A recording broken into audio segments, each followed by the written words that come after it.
You are looking live at The Dub in 3, 2. One for the money, two for the show, three get ready, four to let go. Talking that talk is all that we don't. It's football time, we ready to roll. We bringing the coaches close to the fans, answering questions not from the stands. D1 players with offers in hand, from DF Dubs, the best of the land. Hey, 6 be coming to play like 8, 5 be coming to play like 8, 4 and 3 be coming like 8. Private schools be making it 8. Cool in the gang, Bad and Brian doing our thing. Weird and Jeremy ready to swing. Oh, I forgot it's a card of thing. We do it for the dub. We do it for the dub. We do it for the dub. At DF Dub. We do it for the dub. We do it for the dub.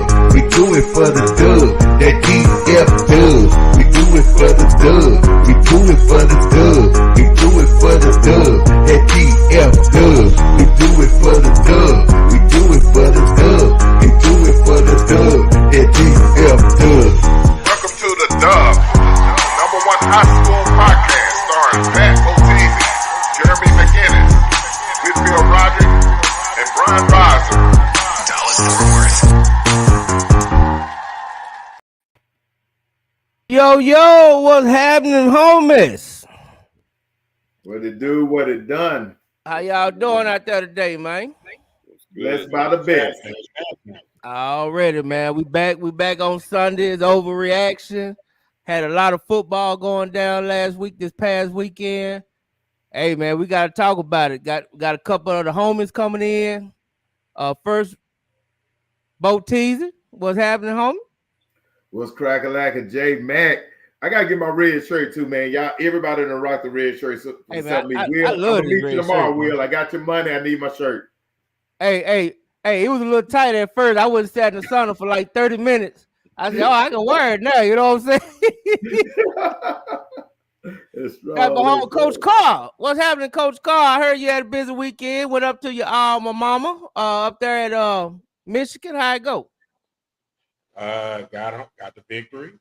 Got a chance to see a lot of my teammates, friends. Man, you know what? I sat in the stands, right? Like a fan. And it was the first time I've ever watched the game of football that way. You know what I'm saying? Particularly at Michigan Stadium. So to sit there and to just watch it as a fan, man, it is one of the most amazing experiences I've ever had. So I had a great weekend, man. Shout out to Tanya. Happy birthday. It's my wife. So it's always Hey, happy birthday, Miss Carr. Yeah. Oh, happy birthday. Happy birthday. Then we got our homie B Riser. What's happening, B Riser? Man, what up, homie, man? I missed a lot of football this week because of work, man. So, I'm getting back in the loop, so different week. I'll be back on this week. Oh, yeah, no, we good, homie. We good. Oh, yeah. Then we got our correspondent. We call him the east side of the dub. Oh, Mr. yeah. Sean Edwards. What's happening, homie? What up, big homie? How y'all doing? Hey, man, we good, man. Speaking of the east side, man, we got one of the hottest things in them streets right now, man. He one of the hottest things in them streets. Maurice Osbourne III. Matter of fact, man, we blessed today. Let me go and bring them on in because we got the whole crew. You heard me? We got the whole crew. Y'all give it up for the young homie. There he is. What up, homie? My man, what's happening?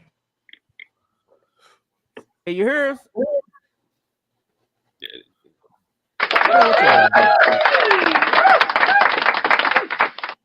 You can't hear him? They just went to a great sound check and now their stuff don't work. Man, we just had a great sound check for about 10 minutes. We sure did. It went good, did it? Hey, homie, do us a favor. If you can't get it, go out and come back in. Just come right back in. Just go out and come right back in. Right. Hey, tell him to unmute his man. He just needs to unmute himself. No, he ain't on mute. Hey, Mo, go out and come back in.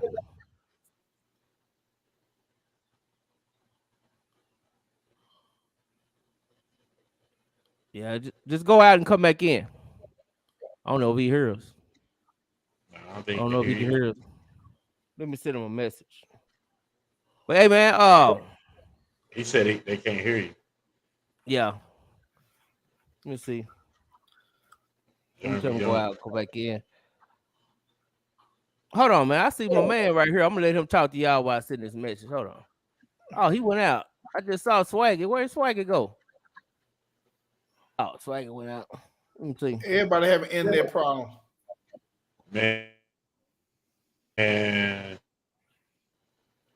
we wasted a good sound check.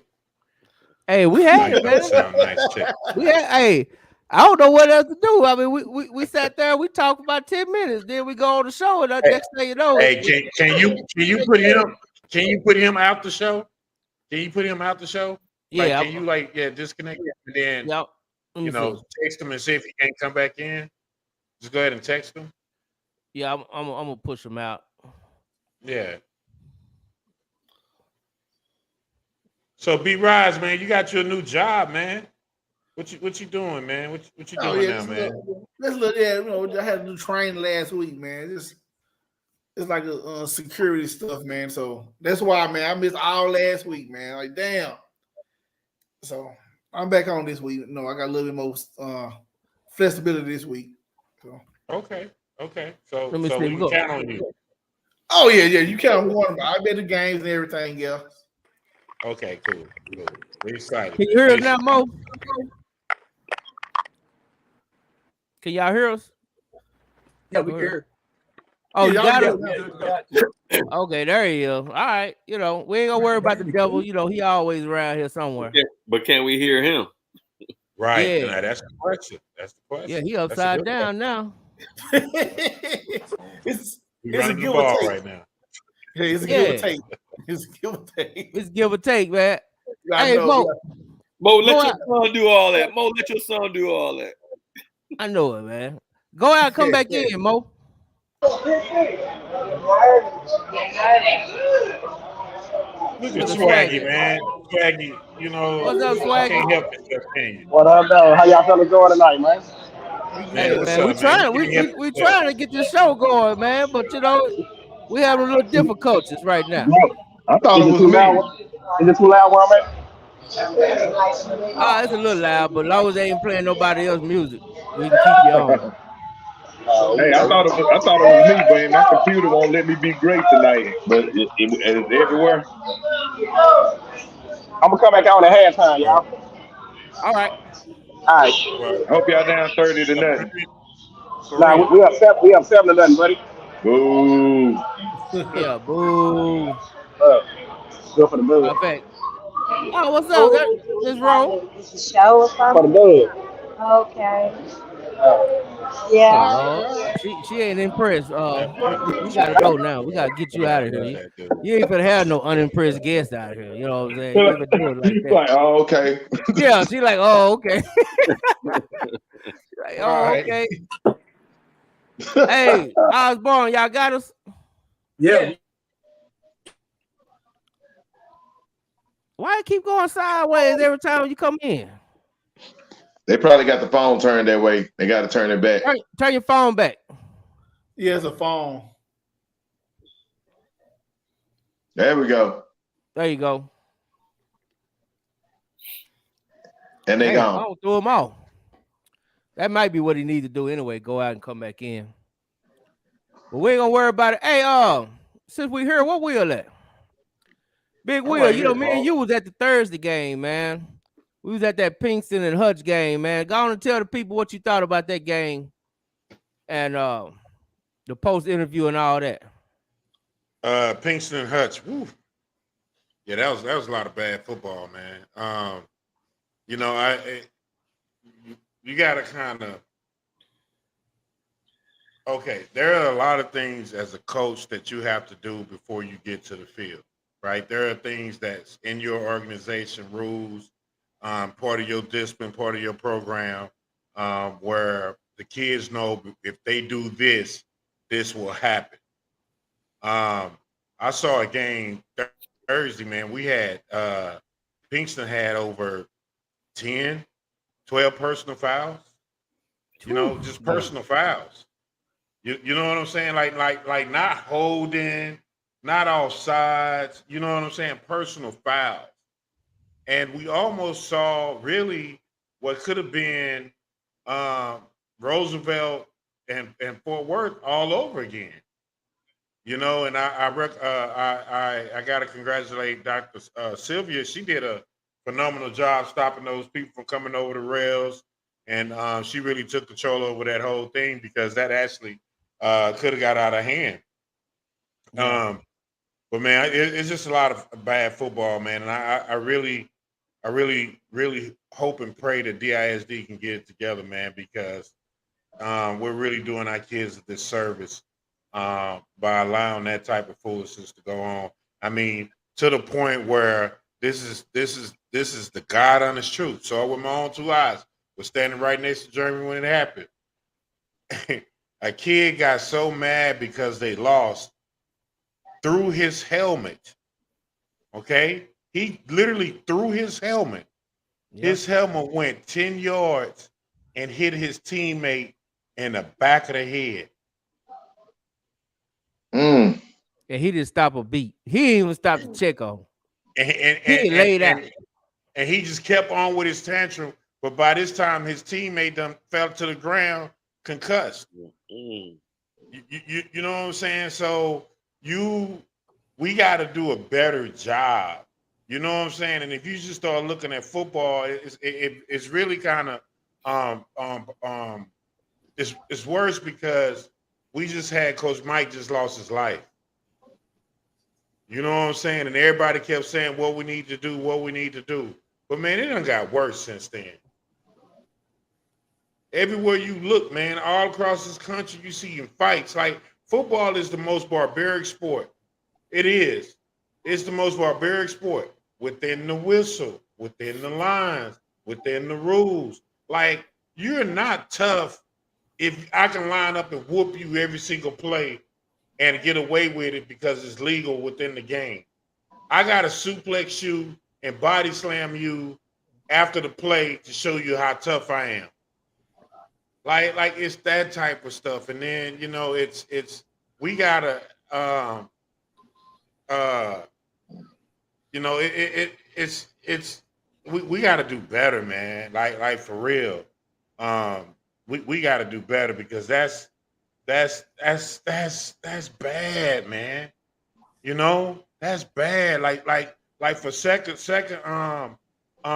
second week in a row, man, like we're literally 2 out of the last 3 weeks, we're literally talking about fights on the field, benches clearing, you know. So when you talk about Carter and Pinkston, why would you want to go see that? Why would you subject yourself to go see some bad football, man? You know what I'm saying? Like for me, you got to figure out a way where you start disciplining them kids. And again, adversity introduces man to his true self. So Pinkston, they 4-0. They was 4-0. They was dealing with adversity. You understand what I'm saying? Now, at the end of it, at the end, Pinkston locked in for probably about the last 10 minutes, and you saw how good Pinkston could be. Yeah. When all the shenanigans was gone, all the people who was already being the biggest problems, they got kicked out the game. Yeah. So the people that you think you really needed, you didn't need. Because at 10 minutes left to go in the game, you got a chance. Really, literally, they won. They went in and scored at the end of the game with like 10 seconds left. They scored, but what happened? They jumped off sides. Penalty, got to come back. You know what I'm saying? Because they running the kid off the field. They running the kid onto the field while the play is snapping. Yeah. So we got to figure out, man, all the way around how to manage games, how to be involved in games, knowing personnel, knowing everything that's going on within that game, and most importantly, start making decisions to where when those situations come up, I'm already prepared because that's a part of what we do. It was just bad ball, man, all the way around. Yeah, it was, man. It was. And I hate that because it took away from the kids. The kids that's all doing it right. The kids the game, the importance of that game. That was a big game. Yeah. That was a big game for that district. You know what I'm saying? So I hate that. And let me see, because I want to get our guest on. I think they ready, and then we could go back into talking about the games. Oh Lord, they look sideways. Y'all back on? We're gonna give it another try. We got. Yo, can y'all hear us? I can't believe this happening, man. We just talked for like 10 minutes. With no problem. With no problems. Hey, see if he got a Bluetooth connected to it. He might need to turn his Bluetooth off. Oh, well, we got another one that was at that game. Since we talking about that Pinkston Hutch game, got the home and coach just came in. We got another one was at that game. Since we talking about that Pinkston Hutch game, got the home and coach just came in. We got another one was at that game. Since we talking about that Pinkston Hutch game. Hey, somebody cut the stuff down. That Pinkston Hutch game. Hey. Can you hear me, Brooks?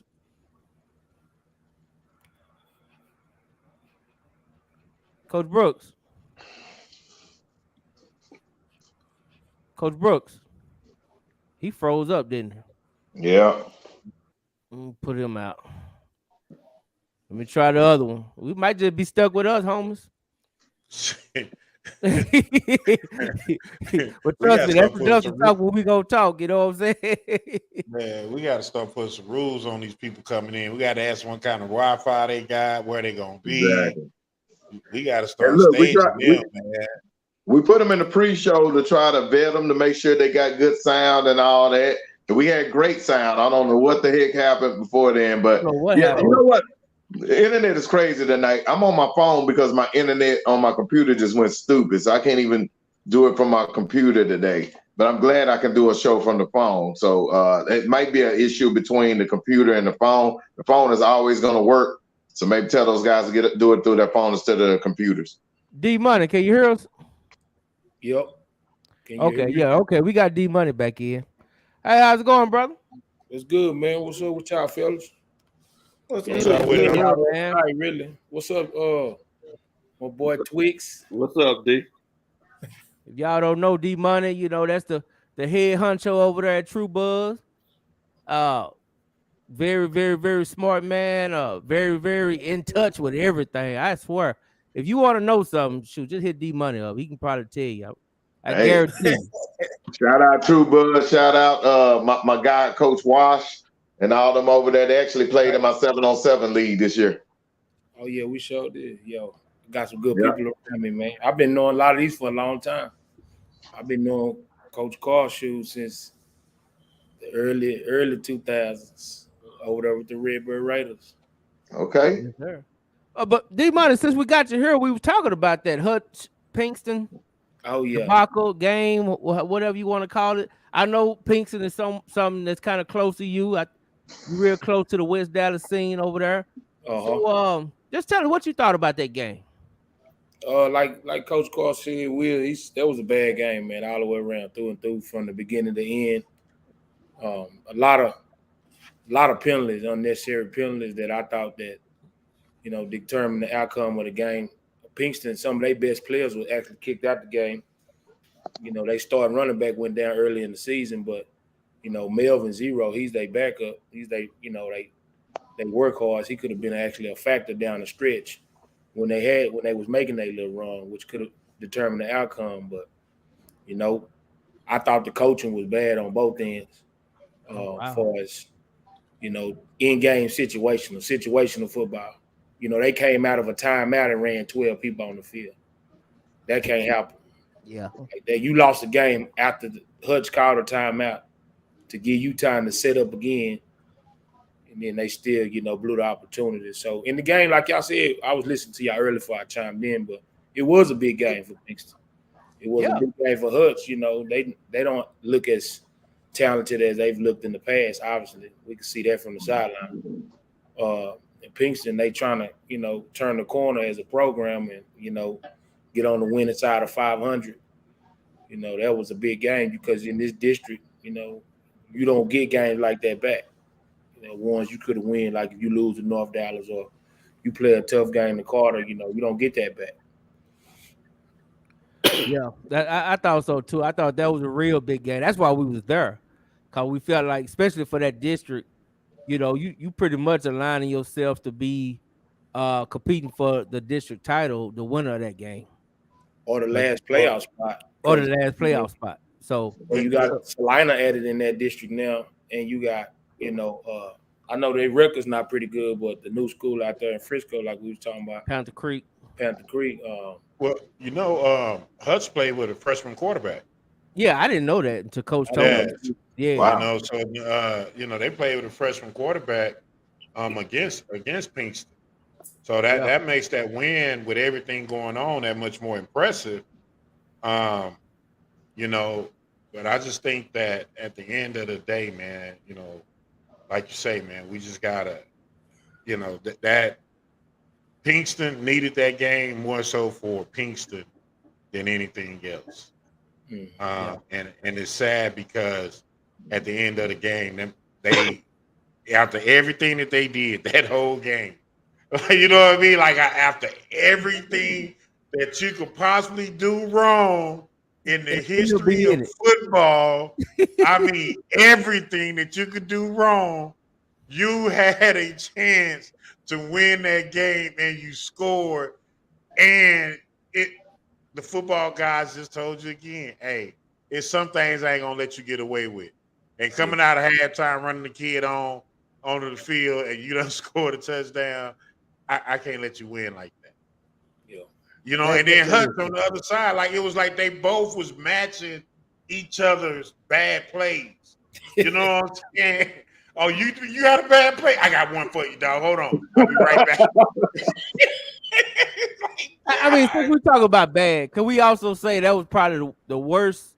Well, other than, we'll get to it, but other than DeSoto Watson had the first quarter, that probably was some of the worst officiating for 4 quarters I don't ever seen. Yeah, and that game drug out long. It was a 10 o'clock in on a 7 o'clock game, I think. Yeah. Like every okay. So every other play was a penalty. Like you couldn't run 2 plays in a row without it being a penalty. And I would say this. Let me say this, just from an officiating standpoint, because y'all know I run an officiating company. When you're getting on those type of games, you're probably getting a tier 3 referee. The tier 1 referees are not going to throw that many flags in a game. Even if they see stuff, you're taught, hey, this is important, this is not important. Flag opposite side of the field for holding when a player is going to the other side is not called. So that was just an inexperienced crew that just butchered that game probably. I'm going to be honest with you, man. The crew looked like they was 90 years old. But that's what I'm saying, Pat. So look at it like this, Pat. Look at it like this. Everything that you just said about them refs, right? How long is it going to be? And I feel like we're actually in living in that moment right now today, where we have so many inexperienced referees because so many referees who came through the forum system from youth football all the way up got tired of dealing with all that other stuff. I agree. Know what I'm saying? And so now your older referees are aging out. Now, younger refs, but they don't have that real game time experience. Like how am I going? I can ref for a Pinkston Carter game because I ref the West Dallas Vikings Redbird Raiders game. You know what I'm saying? Right. Because I've seen that level of athlete and that level of chippiness. But if you haven't seen that level of athlete, if you haven't seen that level of chippiness, it's going to be hard to control. And so now you're going to get penalties after penalties after penalties. I mean, I just think that we're really closing in on an age where if we don't figure out how to better help these referees socially deal with what's going on, we're not going to have a lot of referees. All right, so let me say this. I can speak to the referee stuff all day long. So part of the issue is, and speaking for the chapter, I have my own chapter, WBSO. So believe me, I'm not in the mood to be helping out TASO and DFOA, but I'm just speaking on behalf of them because I do have referees that work for me that actually work for the chapter DFOA as well. But bro, they are getting spread so thin. What you spoke to earlier, the older guys are retiring out like in droves ever since COVID. So that was a COVID issue where they started kind of weeding those out. The new guys are coming in just simply inexperienced. The guys that do got experience that are good, they're getting worn out because now they got to do a varsity game on Thursday night, Friday night, and now Saturday. Bro, there's so many games on Saturday. We never had this many games on Saturday until now. And I was just told there were some games on Sunday. I'm like, what the hell? So spread them out. You got to spread them out, and so and then this is the other issue. Hold on, Pat. Go ahead and do a shameless plug. The dub brought to you by Whistleblowers. Yes, sir. Dub brought to you by Whistleblower Sports Officials. If you want to work for Whistleblowers, call 1-866-WBSO. And I might have butchered that number, but I'll make sure we have it on the next show. And we actually do. Give me that commercial. Yeah, I'll send that to you. We do high school sports as well. So I actually do, because of the shortage in Tasso, I've been blessed to get high school games on the private school and charter. So we do private school and charter school high school games now. But that's because of the thinning out of the corps. There's not enough guys out there to go and do these games, not enough experienced guys. And that's why you're getting some of the bad refereeing on those levels. The other thing is it's hard to recruit referees because the price scale is super low. Like, I think that the schools, Tasso has to raise the prices on the schools so you can get a better quality of official. These guys are not going to come out here and take all the abuse they take and then get the money that they've been getting for the last 10, 20 years. That price scale has to go up. It's a trickle-up effect. You got the little leagues that's that's like Vietnam out there in the little leagues trying to rep those games. So you get a lot of guys that are discouraged to even go to the high school level because of what they're dealing with on the youth level. Right. Well, I don't want to get stuck on this, fellas, because we got a lot of games to talk about before the Osbournes come back. But I do want to give a shout out because we do got our from the east side. We got our east side correspondent over here, Mr. Twix. Hey, I want to hear, man. I mean, what you think about Mesquite Horn, man? My guy, Coach Allen, Coach Rowe, them Mesquite Horn, man, they over there doing the damn thing, dog. They just had a big victory over North Forney, who was a respectable opponent. So tell me about it, man. I know you pretty close to them guys over there. What you think about that Mesquite Horn team over there? Yeah, I went out there Thursday. I watched the game, man. They're pretty much in the same predicament they were last year, even when outside the coaching was horrible last year, but they're playing on pure talent. They still haven't figured out the quarterback position yet because they're waiting. Like I told y'all last time I was on, they're waiting on Marquise Edwards to come back, and for whatever reason, he didn't start against North Forney. JT came in and played a good game. A little inconsistent. That's the only thing holding them back, man. Is that quarterback play. So that Rockwall game coming up, it's gonna be a good game. I don't know who's starting at quarterback yet, so that's gonna be the difference maker right there. Well, you say you was there. How was JT, man? The transfer from Duncanville. I actually liked him. I watched him a few times last year. I thought he was pretty worked out, and he's not a bad quarterback. I mean, the first half, they were doing what they're supposed to do. Get it to your playmakers and make the ball, make it happen. But second half, they kind of went away from it. I don't know what was going on because they were playing 7 to 10 yards off. Their main receivers, Chris Don, no one was really covering him. Jeremiah Baptiste, they were playing off of them. I mean, your quarterback got to get them the ball, give them to your playmakers, let them work down the field. And they just kept running the ball over and over again. I hate to say playing not to lose, but I'm just, I'm gonna make you question why you play football. I'm trying to put 100 points on you, but they're playing safe. I don't know, but I don't know. It's just as soon as they get that quarterback position down pat, they're gonna be dangerous. But it's getting into district play now, so we're gonna see. So we got a request. People want to hear what we think about Lancaster and Longview. Hold on real quick before you go to that real quick. Okay, Coach Brooks, go ahead. You made a good point about the quarterback situation. And we was talking about a transfer. Right. One of the issues that we got in the city is just like, where's the development of the quarterbacks in your system?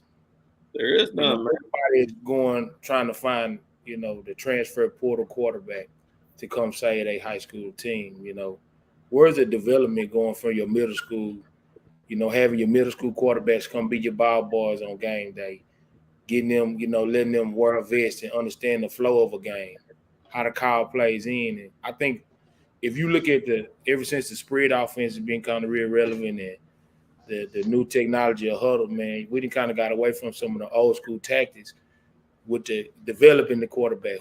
It should be a quarterback somewhere in Mesquite saying, I'm going to lead Mesquite Horn to the promised land. There are, but they're on the freshman team now. That's a big gap. They're not, and these kids are not going to quarterback trainers. The parents now, I say it all the time. New era parents, they just think their kids can get out there and run the ball and do that. No, man, it's a difference, man.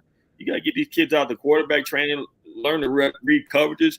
D, that's why we do 7-on-7 a lot to help out. But, man, I'm telling you, there's not a whole lot of good quarterbacks out there who can read, man. And Horn has 4 of them right now. I find that to be interesting, though, because with 7-on-7, with the emergence of 7-on-7, it should be better quarterbacks. Let me say this. Because now you have to throw the ball. Yeah. You know what I'm saying? Like you should be able to. Coach Carl, and I don't mean to break you, and I'll let you continue, but you say that, right? But it seems to me we have a real big emergence amongst wide receivers. Like I'm seeing better and better wide receivers every year. Dude, I'm seeing freshmen. Where on teams that's going to state. Where you seeing them at? Because they ain't got nobody to throw them the ball now. Hey, Duncanville got 2 freshmen back to back on varsity. Not just playing, too. but making an impact. But Duncanville got a quarterback. Well, let me say this. You know what I'm saying? Like, I guess what I'm saying is at the end of the day, man, with all this 7-on-7 stuff, we got better. So is wide receivers the only people getting better? Well, that's what I'm asking you. You know what I'm saying? But here's what I could tell you. This year, I don't see nobody just really lighting it up like that. Maybe 1 or 2 quarterbacks around the. Hey, and I'm not gonna keep beating a dead horse. I have to say it on Facebook all the time, man. The quarterbacks of 2022 is a big drop off in the 23s. You can name about 5-6 quarterbacks, and that's it. And how many high schools we got in Dallas? The Jake. Jake. Okay. Yeah. Hey, let me make this point real quick. What happened to Kyler Murray's dad? He's supposed to be the quarterback guru. I haven't heard his name in the last few years. Is he even? He's still in Dallas? I think he trained all the Allen quarterbacks, if I ain't mistaken. He being McKinney, ducked off. Yeah.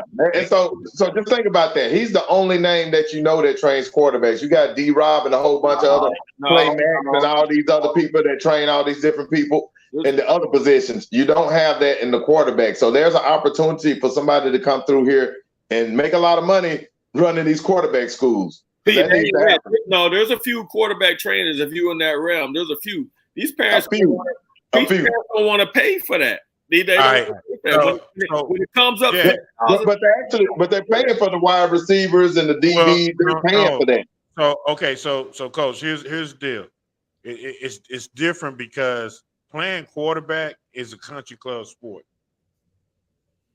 It's one of those that requires elite type of training. It's not being a DB. It's not being a wide receiver. You know what I mean? Where your athletic ability can help you, and then once you learn the fundamentals and the skill set, it takes you to another level. As a quarterback, there is so much that goes into that. Command, you got to know what everybody's doing on the field. Absolutely, everybody. And Carl, I mean, you know what I'm saying? Like some of these coaches, or let me say this, some of these teams, these quarterbacks don't even know how to read coverages. Simple coverage, cover 2, cover 3. You know what I'm saying? Like they can't read simple coverages. Like I'm literally watching these games and Picos, you was at the Carter Lincoln game. You got a big time receiver and a big time quarterback, and the only route you could throw is a rollout or a fade route. Mm-hmm. Like there has to be a level of accountability all the way around. I mean, I'm putting to you like this, and I'm not even trying to be funny. I started my lineman camp. I want to say when I was at the University of Texas, when nobody doing nothing with linemen, and all of a sudden everybody started doing something with linemen, and the line play got better around the city. You know what I'm saying? Like there's just has to be if you want a great quarterback, you're gonna have to spend some money on that dude. Okay, well I tell you what, because nobody answered my question about why is the wide receivers so much more advanced. And I'm gonna answer that. Outside of D-Rob, and there's Quan Hopper, there's a couple of that train wide receivers.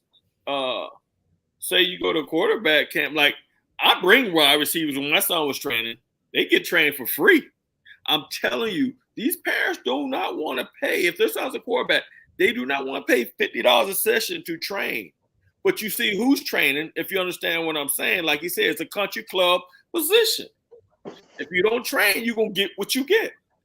Rolling out, throwing, or one look and run.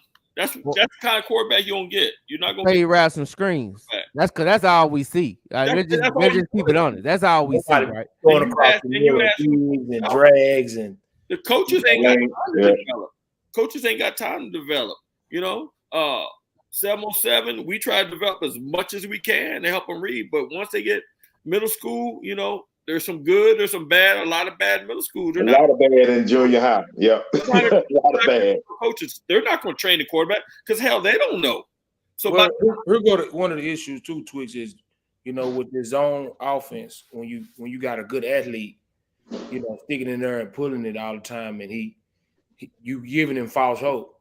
Mm-hmm. When he get up there, when he really got to play against somebody who can, defend that. When they're going to play that same zone read 3 or 4 different ways, you got to pull the ball and beat somebody from the pocket.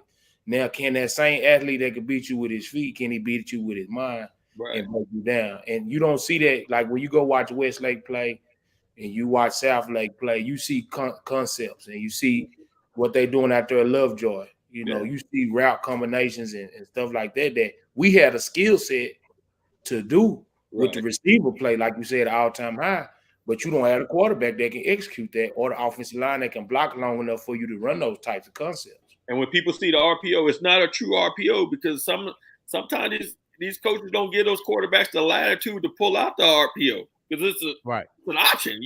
They don't have the option because you can look at it and see they don't have an option. Damn.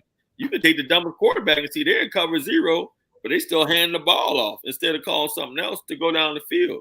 So it's not a true RPO. So that goes back on coaches, just not the quarterback. That's a great point. That's a great point. Not being able to go RPO on 0 coverage. I was just talking to Coach Mathis about that. Mm-hmm.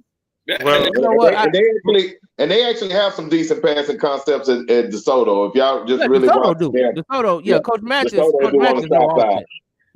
told DJ on the sideline, I Coach Mathis get mad. I said, man, if you pull that ball, they're not expecting you to run. They're not expecting you to run. And he ran for 2 TDs. He saw that too. Exactly. Pull the ball. Now, before I go, I do want to say something because this been on my mind and in my spirit. The Dub, we need to collab with some people. I want to throw a big ass QB school, QB training this summer. I was thinking about the South Side, but we could just do for whoever want to come. We can do a couple of them. We could do the Dub. We could just do the Dub QB school, and I really want to get out, and because that is a problem. That's a problem I see. And I don't want to make this. Well, yeah, I do. I don't care. I'll make this a black thing. I want my black schools to have better quarterbacking. If you know what I'm saying. Like black quarterback be quarterback. They ain't got to be a black school. Mosquito. I just want to see good quarterback. But see, I don't see that problem everywhere else. See, just like Will was saying, and we saw that problem Thursday at the Hutch Pinkston game. Well, okay, so Jeremy, like to even put it in perspective, man, if you have a great quarterback or good quarterback, just a good kid that's a good quarterback, you don't have 32 penalties in a game combined for over 240 yards. You don't have that because that kid can manage that team. That kid gonna manage that huddle. That kid gonna make smart decisions. That's gonna make the coach look smarter than what he is. So we're not training our kids holistically. You understand what I'm saying? Like from a mental standpoint, we got to start giving these kids emotional awareness and understanding their social awareness and how to respond and how to react, what their triggers are, because that's going to help them not only in the game of football, but in the game of life as well. You know what I'm saying? So we got to do better, man. We got to do better all the way around. Hey, we could do that. We could do that. We just, hey, man, we here. We got a platform. We got a voice. You know, we ain't going to just talk about it. I know some good QB trainers, man. I got a couple guys that'll fly in from across the country to be a part of this. So we can make that let's make that happen, man. Hey, Quincy Carter come up too. He trained up here too. Yeah, man. I mean, it's a lot of good QB trainers. I don't know if people actually use them because you got Kincaid, he was doing it. You got King, Don King was doing it for a while. DeMarco King. Yeah, that's what I'm saying. So you have people doing it. I just don't know if they going. Well, here's the other thing. Hey, I'm gonna tell you what. D Money was a good ass QB trainer. I don't know if he's still doing it, but I remember seeing him out there working with his kinfolk. D Money want to get paid, and when these people don't want to pay that money for what they getting, Jack, they gonna go do something else. I'm just. To me, if you're serious about the child, and you know what, and that's the issue in sports. Period. I run sports leagues and stuff as well, so I see it on the economic end as well. The kids that are playing baseball, that's an investment. The equipment, the travel, everything is an investment. If you truly believe your kid is this top-notch quarterback, invest in your quarterback as soon as 5th, 6th grade. Invest in them. Yeah. Because we talked about this. We talked about this. Remember, we talked about this during that Sox situation. Where I think after week 1 or 2, when we kind of got on that quarterback tangent, and let me tell you, got upset about that. Hey, I'm gonna tell you, the best quarterback at Sox still playing running back. I don't care what nobody say. Talk that talk. And I meant it. And I meant it. Talk that I ain't talk. taking it back. It's a political position too. By the way, yeah. Coaches, man, sometimes they don't always play the best player. They don't get it right. And I hate that too, bro, because it is a political position. College, I got 2 sons in college. I see this politics in college right now going on in that position as well as a few others. But there is politics to some of this stuff. Very. Hey, your daddy played here in 1949, so he got that in the bloodline. I don't know, but. Yeah, there's a lot of hey, let me keep it real with you again. The best quarterback wouldn't be playing at Dunkerville if it wasn't for an injury. Bruh. Woo, church tabernacle. Pass the collection plate. You want me to keep going? You know what I'm saying? I mean, we could go down this road. I ain't got no problem. Facts. I love uncomfortable conversation. Well, all I'm saying is, even in that situation, man, serendipity. Something I always live by, man. Whatever is meant to be will always find its way. You know what I'm saying? So however things happen, being ready, being in place, those things matter more. So my man is a good quarterback. He got a chance to show what he could do. But to Miss Lydia, she said, so if a child cannot afford someone who has the money will be better. Okay, so YouTube, baby. YouTube. All right. Get out there with some YouTube if you can't afford it. Yeah, I say this all the time because we was talking about Florida athletes, right? because you know this, right? So Florida athletes, a lot of them cats don't have the type of coaching that we have here in Texas. So they're raw. You know what I mean? So when they get an opportunity to go to college and they get good coaching, they skill set goes to a whole nother level that you like, wow. They was good athletically, but once they learned how to play the game, fundamental wise and things like that, they went through the roof. So to say, you know, are they going to be better? No, it's not to say that. It's just saying that I have a better chance to be successful at quarterback if I can read cover 2 and I can read cover 3 and I know how to throw the ball on my third step and I know how to read leverage. I'm going to be better than the kid who doesn't know how to do that, and all he is a good athlete with a good arm. Yes. Talk that talk. That's facts. Hey, that's fact. Hey, I want to shout out to Lee Feaster, man. Lee Feaster, I know I give him a hard time sometimes, but that's a cool brother. And he got one of the best athletes running around in 8th grade. But he's a great wide receiver. Another great wide receiver. You see what I'm saying? Right. Now, who's throwing him the ball? Right. And I mean, it's levels to it too, because when they're younger, they're playing against inferior talent most weeks or whatever. So, you know, even the average quarterback can make them look good. But once that talent gets a little higher, get to that next level, bro, that's when you separate the truths from the phonies. That's true. That's true. That's true. Hey, man, I'm gonna keep it moving, man. Because speaking of QB, a lot of people want to hear. They want to hear about Lancaster Longview. I need each one of y'all's opinion about that game. If you saw it, it was on YouTube, or whatever you know. I want to hear your opinion. I'm gonna start with you, D Money. What do you know about the Lancaster Longview game? What's your opinion about it? So I chimed in with a few people that went down there, seeing. They say the atmosphere obviously was off the chain. Longview, they came out to support their team per usual.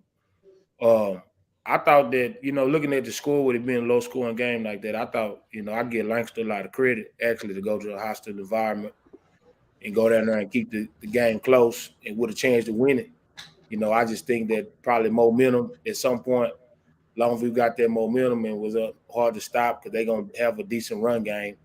And they had one of the top receivers in the state, which was pretty held in check for the most part, but he did score a touchdown down the stretch.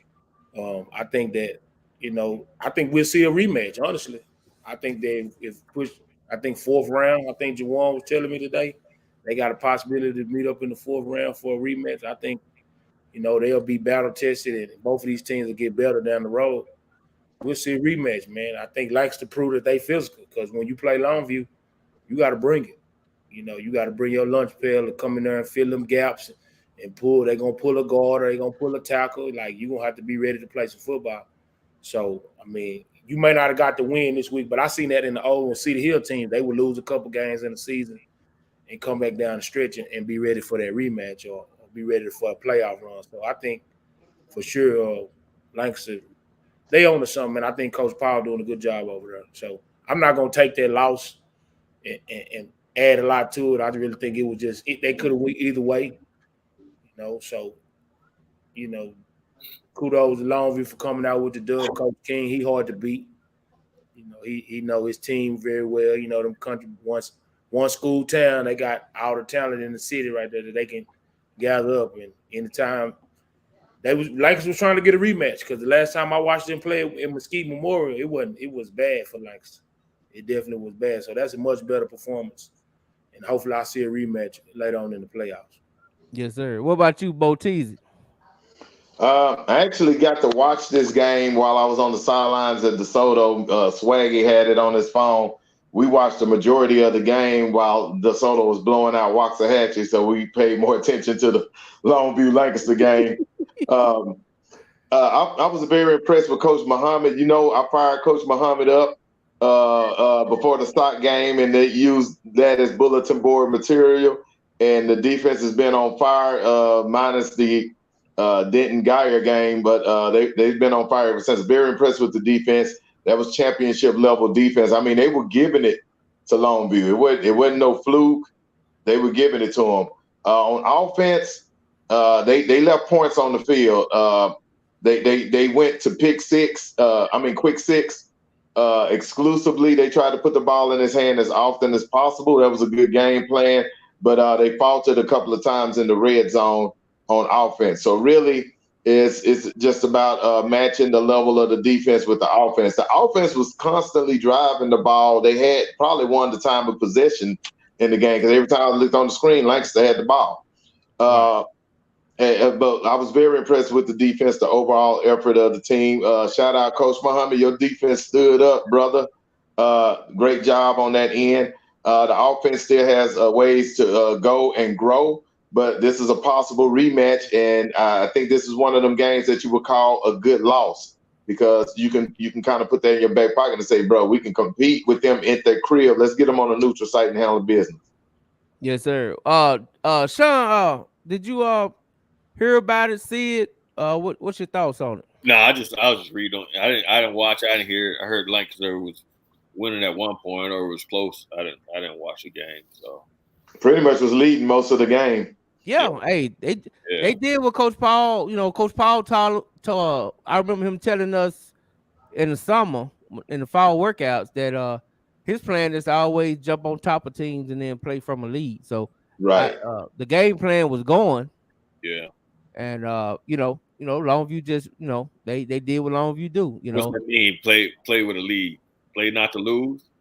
But see, that's the thing. I don't know if they pulled a Texas Longhorn and got off the gas or what. I don't know. I'm gonna say this because, like I said, I watched most of the game. They did not play to lose. They played to win that game. They took some chances.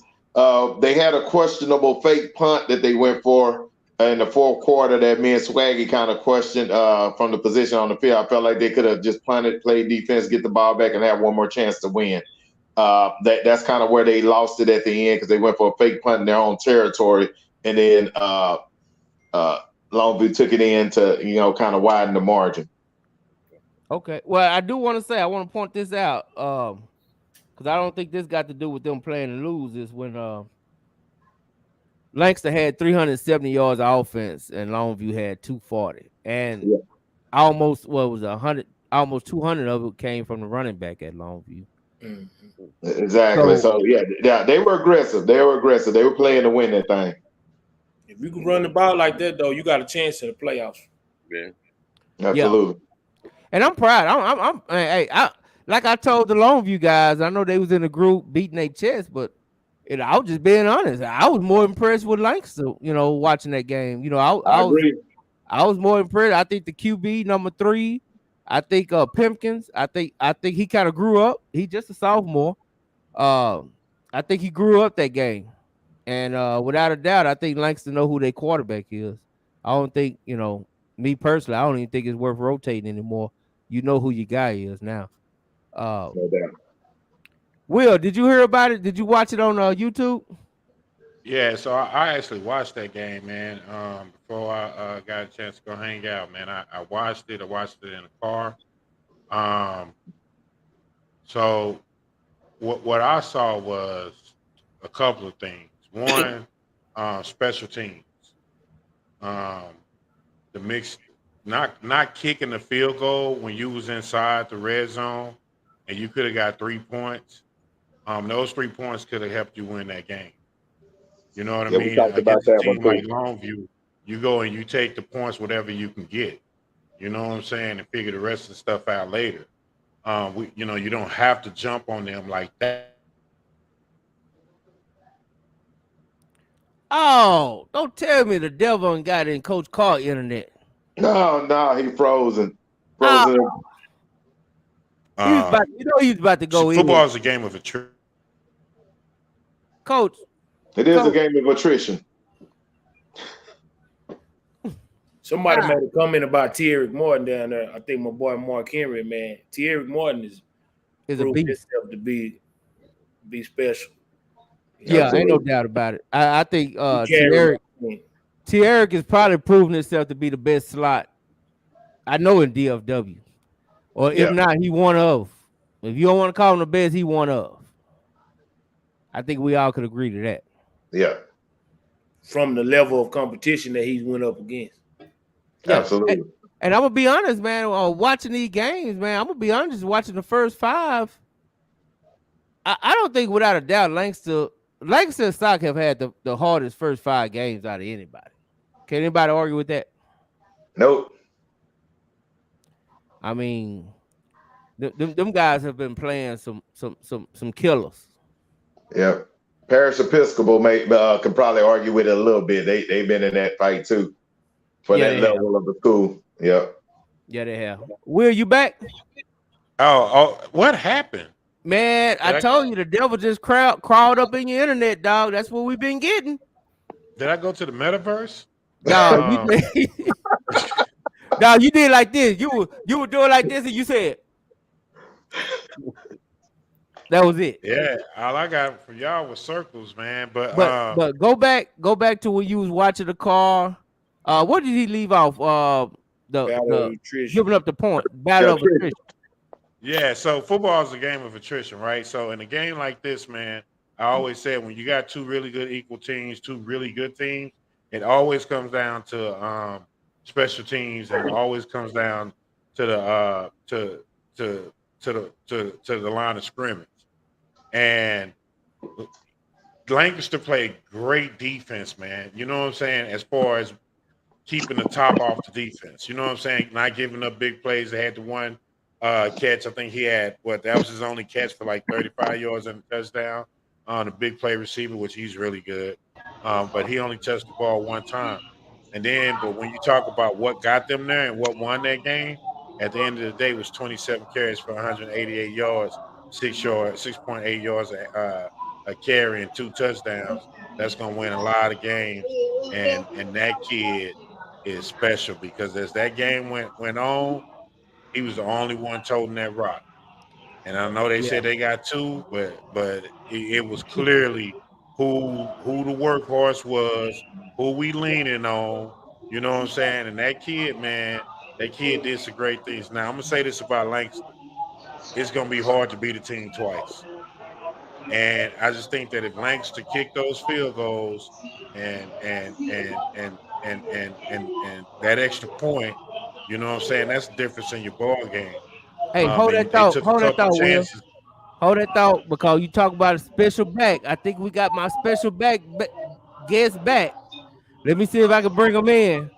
See if the devil gonna mess with him. Hey, welcome Swagger Wick back into the fold. Yo, what it do, y'all? I'm at the 49er bar.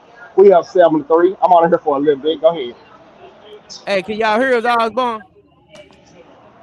Definitely, we can hear you. Okay. So let's just switch up real quick. I was gonna step out, but now that y'all back, I ain't gonna step out yet, and then I'm gonna let Pac handle it.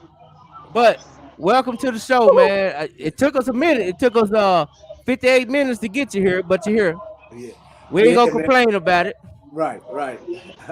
For the people that don't know, the people in the chat, I know y'all wonder who. Hey, this is a freshman phenom right here. Maurice Osbourne III, man. He's a freshman running back at Forney. He's probably one of the best running backs in the area already. And I ain't gonna lie, over there, and Sean will tell you, the competition is fierce over there on the east side. There's a bunch of good running backs over there, man. And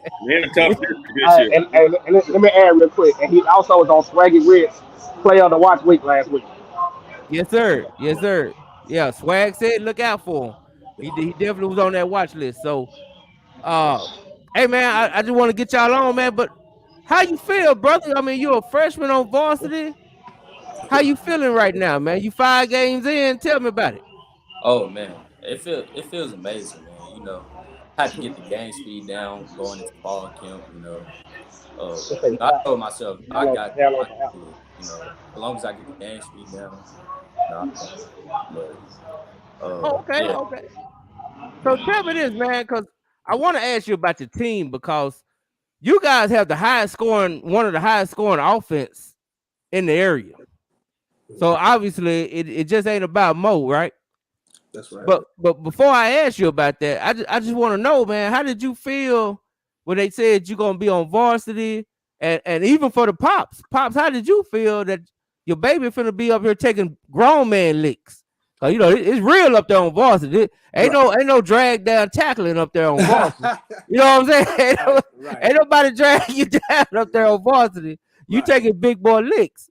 So I mean, how did y'all feel about making that decision to go ahead and let your baby be on varsity at 14, 15 years old? Man, to be honest with you, bro, I knew that it was gonna happen. You know, he was prepared. I know y'all familiar with FBU, but FBU, man, hey, that's real deal. I mean, you take some of those eighth grade teams, they can go beat a lot of these varsity teams.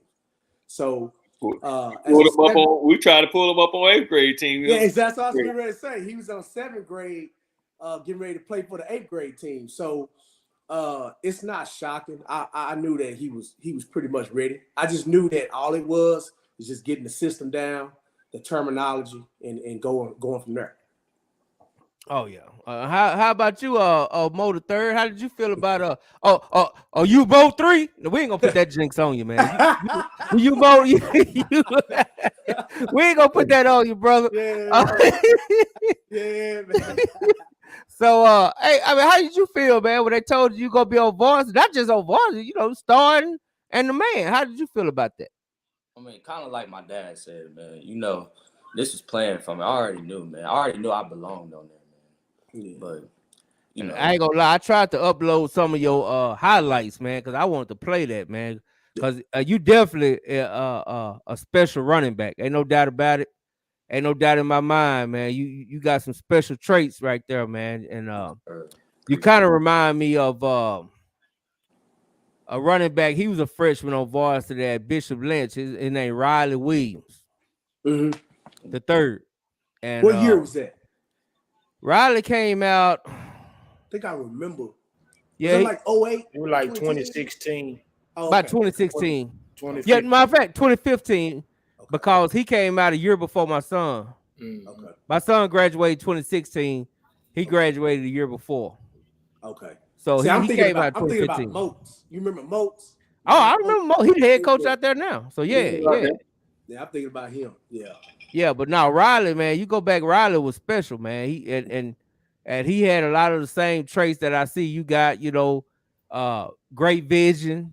You know what I'm saying? Very rarely do the first tackler get you down. You know what I'm saying? And yeah, I have. That's who you. When I saw you, that just popped into mind, man. I was like, man, that reminded me of my homie Riley's son. You know what I'm saying? Hey, he Riley the third. You know, you Mo the third. You know what I'm saying? So, hey, man, it goes on, man. Hey, he went on. He's All American. Went to Arkansas. You know what I'm saying? Wow. Unfortunately, he had to retire from football, but hey, he had a great career. But he led the SEC in rushing, right? Led the SEC in rushing as a freshman. Yes, remember, sir. Hey, so you remember we went to that game and watched him play, and I saw him. He was a sophomore. That was a sophomore year. And I watched him. I was like, man, he cold, man. I got on the phone call. I called Coach Madison. I said, man, it's this kid. You need y'all need to recruit him. You need to start recruiting him. He's really good. And he ended up going to Arkansas. Riley ended up leading the. Yeah. He ended up working with the Cowboys too, didn't he? He interned with the Cowboys, and now he's actually a sports agent now. So you might be hearing from Riley in a few years. You know what I'm saying? Yeah. But hey, matter of fact, I'm gonna let you, Will. You got the question for the young homie, then D Money, and then y'all already know Twix over there. So we'll bring him in last to ask y'all. But go ahead, Will. You got any questions for the young homie? Hey man, so we always say, man, if you good enough, you old enough. It don't matter. You know what I'm saying? If you can play, you can play. You know, when Superman show up, Superman gonna play. You know, so let me ask you this. Who is your Superman?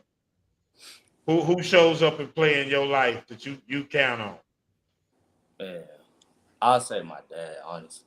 Man. You know, him, you know, man, him doing what he's doing, you know, providing for me, man.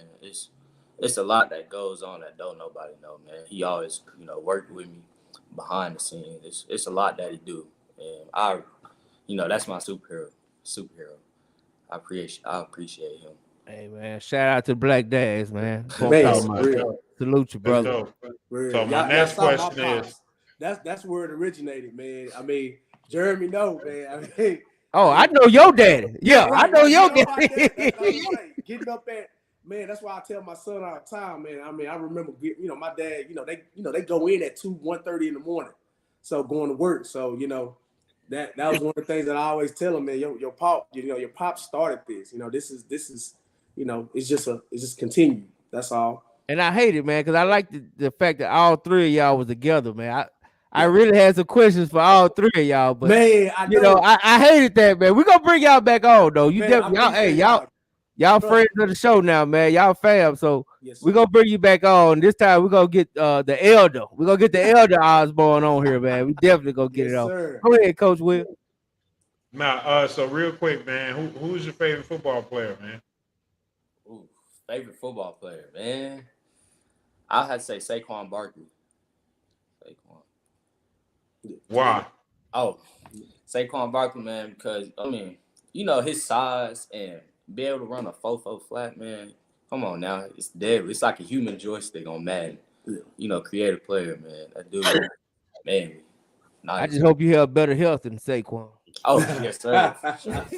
Hey. So look, real quick, since you talked about Madden, what's your Madden rating? Yeah. Honestly, you still can't hold me though. Well, what's your Madden rating, dog? You got to come on. Yeah, what's your rating? 70, 68. I give myself about a 90 overall. Yeah. Okay. A 94. He said 90. I don't see how 90. Yeah, still more work to be done, but okay. Is that your rookie? That's your rookie? Yes, sir. Yes, sir. I'm glad he said more work to be done, because that kind of segued into my question with you, young man. I done seen a lot of good running backs in this area. It's been a ton of them. But with the problem comes, it ain't a problem. You're going to get heavily recruited around your sophomore and junior year, depending on the impact that you have. But the defense gets harder, and I see guys have less rushing yards as they get older sometimes, because these teams start to focus more on you. Right now, I ain't gonna say flying under the radar, but you kind of are flying under the radar. And once you get into year 2, year 3, and people start knowing who you are, being high profile, you're gonna start seeing different types of looks at defenses. So, what kind of game plan do you have in your development as a father and as a player? How y'all gonna continue to get better each year?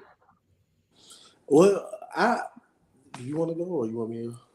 Well, I have a good trainer, Brandon Williams. He trained out there at Fast Elite. I don't know if y'all familiar with Fast Elite 707, which is Willie Powell's basic training facility. But Brandon, man, hey, he's a real deal. He got a couple of backs in the area. I believe what's the call is one of them, the running back at Lancaster. What's his name? What's his name? Number 2, talking about. I can't think of, but not Kyson. But it's the other one. But he trains a lot of good backs, man, and that's the key. Is just the continuous training. We stay on top of the grades. The grades, that's a given. You can't walk in the house without a B. Everything B plus. That's my deal. But the training is continuously going, and it's not just the training of the speed and the physicality. It's the actual mental preparation, and that's one thing Brandon teaches. I'm giving him a shout out. He needs to put me on payroll. I'm over here, but but his training is real deal. It's real deal. I recommend any back that's in the area, you might want to pay him a visit. Brandon Williams, Fast Elite. Okay. Mm-hmm. Well, go ahead. What was you about to say? Oh, man, you covered most of it. I covered most. Well, yeah, I'm gonna go ahead and speak since J Mac went somewhere. I don't have any questions because I've been following you since you was in 7th grade. We were fighting for you to come on to FBU in 8th grade, and I remember y'all spring game. I just asked your dad. I said, "Is he playing varsity?" And he said, "Yeah, I think so." I said, "Good, because if not, I'm gonna go on that field and talk to Coach Fleener." You made a few mistakes in your life, Coach Fleener, but don't let that be one. Right. So, man, always been a fan for a few years, man. Y'all go to Longview this Friday? Yes, sir. It's actually next week. We have a bye week this week. Oh, you got a bye week this week? Okay. Hey, good luck out there, man. I tell people all the time, that's the worst place to go watch a football game. Them East Texas people are different. They're different. Man. It's hard-nosed football, man. Right. But y'all spread that ball around, y'all can beat them. Coach King, like D said, Coach King knows his offense. They just gonna run the ball and stuff. Right. Y'all got put Flowers on. What's old boy just signed with Jalen.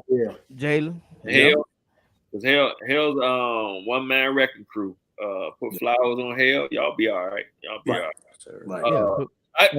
Question I want at looking at stats, because I look at y'all stats every game, because the Twins Twins used to play for me. I'm good friends with their dad. What's the quarterback situation looking like out there?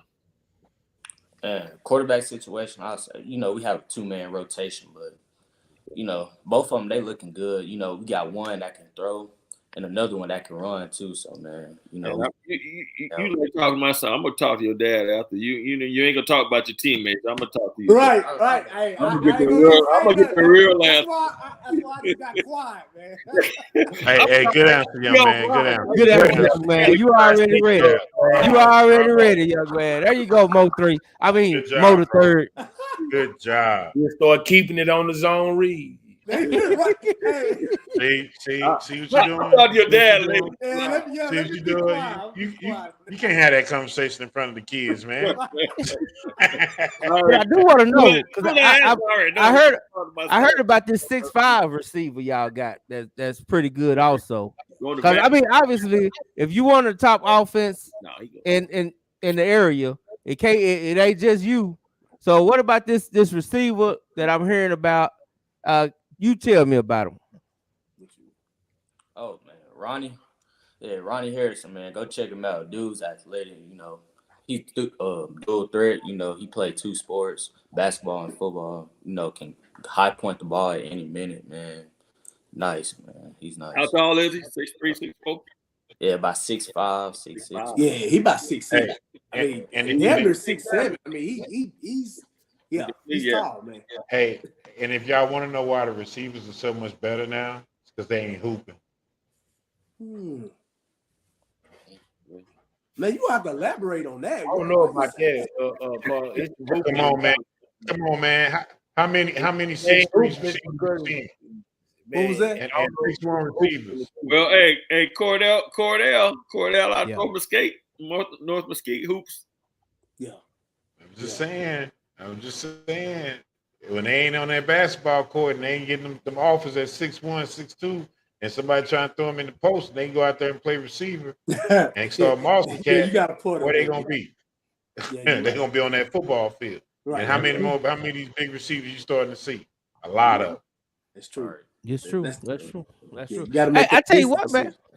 What y'all think about this? Because y'all, I know we call I know we call the 6A District of Doom, but I mean y'all probably in the 5A District of Doom. That's a pretty tough district y'all in. That's their first year in there. That's rough.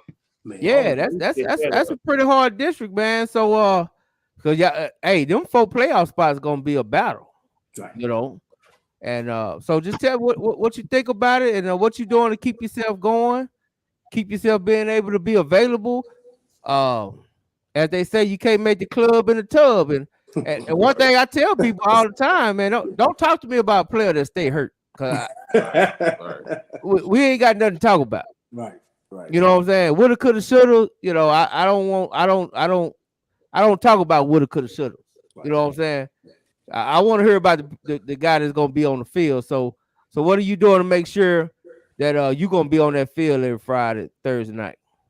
Oh man, you already know. Just rest and preparation, man. You already know. Make sure you like my dad said, my coaches. You only got one body. You gotta make the most of it. That's your, that's your marketing. That's your everything. He said marketing. That's me. That ain't coming from the coaches. So. Yeah. Yeah, you know, Texas don't do NIL for high school. You got to wait, young man. Not yet. Not yet. But hey, man, I so appreciate y'all coming through, man. This has been fun, man. I'm gonna get you back on for sure. I'm gonna have you bring some of your teammates. What number are you, man? I look forward to come watching y'all play. Yes, sir. Ask what number? Number 26. Okay. Damn, they gave you a freshman number, huh? Yeah, Oh, man, you wanted that. Next year. Hold on. God damn. He just told you Saquon Barkley his favorite running back. Oh, They my both got bad. 26. You clearly are not listening. It's real, but you gotta pay the dues. So I played with a cat. You make the number. The number don't make you. You make the number, man. Hey, I played with a cat that wore number 26, man. His name is Andre Richardson. He broke Barry Sanders' freshman rushing record at Oklahoma State. Carter High School, baby. He was cold. He was cold. So you all right. You in good company, little homie. You good. So you said you wanted that ugly ass number. Jeremy wore number 68. And he played corner. Say, man. Man. Hey, man. Too big. Well, what I got?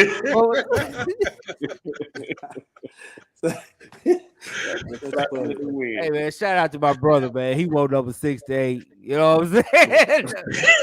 hey, he was a very, very good nose guard. You know what I'm saying? Yeah. Very, very good outside champion too, ain't he? And a state champion. And a state champion. Shout out to Carter 88. We ain't gonna play with it now. Yeah. No. Oh man. Hey, yeah, but man, hey man, I appreciate you coming on, man. We definitely gotta get you and some teammates back on. Hey man, go watch you some Ty Jordan highlights, man. It's funny you mentioned that. I wore my 22, man. Yes. It's amazing you say that, man, because one of my old coaches, man, he was real close with Ty. And one of my old coaches I used to coach with, I used to coach 12U Hornets in Mesquite. Mm-hmm. And man, he said, he called me, he said, man, he looked like Ty. He's similar to Ty, you know, and it's crazy that you say that, man. And I've been getting that. Somebody else told me that also. So definitely now, Ty, that's one of the people he always watch. You know, I come from the West Mesquite. I went to West Mesquite. So okay. Yeah, oh yeah. So Ty and Aaron and all them, all that group, yeah. I stay on that. So hey man, all I'm gonna tell you, man, I got one challenge for you, little homie. When you go down to Longview, you gotta I want you to be the top rusher when you come back. Yes, sir. And Start drinking water today. Bring the W with you. Oh, yes, sir. Drink a lot of water. Yeah. What was that? Drink a lot of water. Yes, sir. Yeah. Leave that soda alone.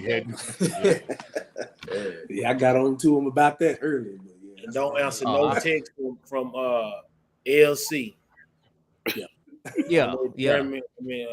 LC body, man, because I see him on the group. Yeah, there he is. Them goddamn Lobo. You already see it. I know that's it. And I'm gonna say this, bro, about the East Texas teams. I know they got that lure. You know what I'm saying? Everybody's, East Texas. But, as y'all know, we play football up here in Dallas. So, my opinion, this is just my opinion. I'm not saying him, but my opinion. I feel like not Longview, but that East Texas, that lure, they don't have it like they used to, man. And that's just me. Back with Reggie McNeil and, Jaworski Lane and all them, yeah, that was a whole different breed of animal. But since then, that's just me. Hey, I'm going to say when Jalen leaves, you ain't hear nothing about Longview anymore. Yeah, I think I ain't gonna say that, man. Listen, y'all gonna stop. Y'all gonna stop disrespecting Longview. People been saying that about Longview for a long time. And every year it's always somebody new. And Longview still Longview. They ain't never stopped being Longview. They don't want a state championship here in the last 5 years. Y'all better stop disrespecting Longview. I ain't saying you ain't gonna ball, and I ain't saying you ain't gonna do that. I'm saying them one of them games, if you as cold as you say you are, if you as good as you think you are, you would show up and show out in that game, hands down. That's a game where you become legendary, homie. That ain't one of them games where it's just one of them games.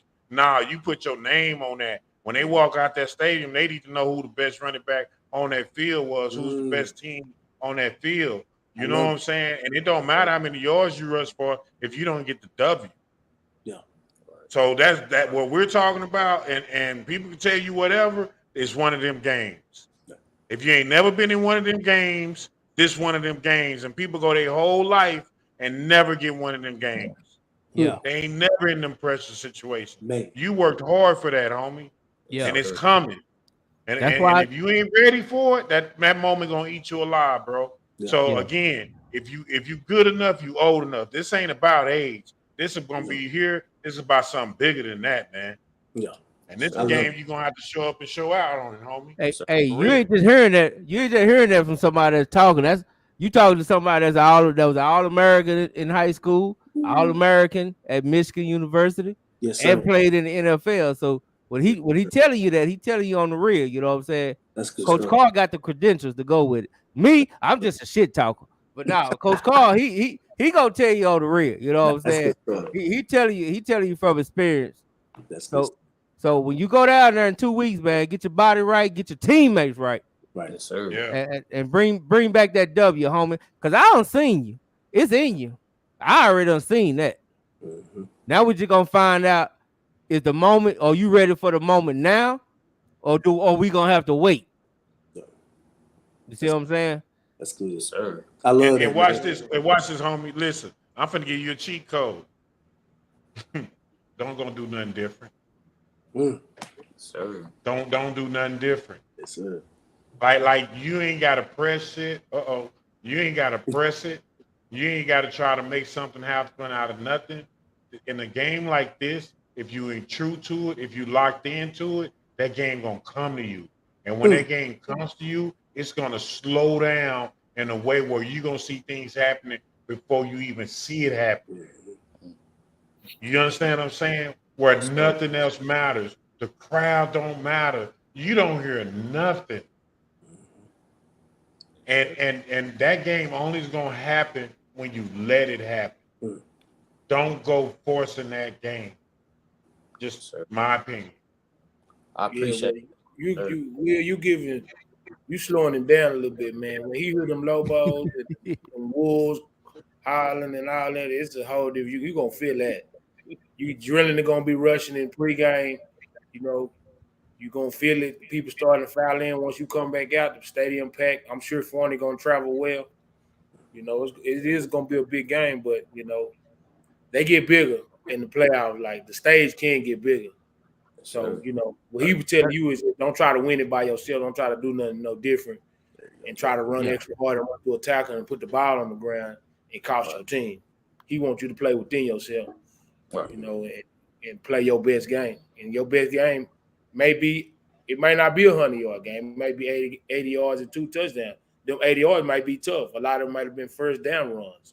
You know, you might have to catch the ball at the backfield a couple times. You know, coach may scheme up something different. You know, so just you got the talent. I'm sure you got the talent. You know, a lot of people. Hey man, check him out. I'm gonna send you his fam, D Money. Yeah, I'm gonna check him out. He nice. You know, Twix, if you know you don't like playing for Twix, you know, I always come over here. Hey, he'll play for me yet. T on, you know. There he is. Hey. That boy cold-blooded, boy. He cold-blooded. He cold-blooded, but you know what, man? Hey, plug it, D-Buddy, because you know what? My son was one of the original members of the TrueBuzz. So I ain't gonna hate I ain't mad about it. I played with him one time. My boy played with him. Hey, listen, D-Money ain't better plug. He ain't like, baby. My own son come play with me. It ain't even know that. Yeah, my son, my nephew, they were one of the original members of the TrueBuzz. You know what I'm saying? Hey, come on, the new breed. We different. Hey, it wasn't nothing but Oak Cliff kids back then. Now he got kids from everywhere, but back then it wasn't nothing. It was just Oak Cliff.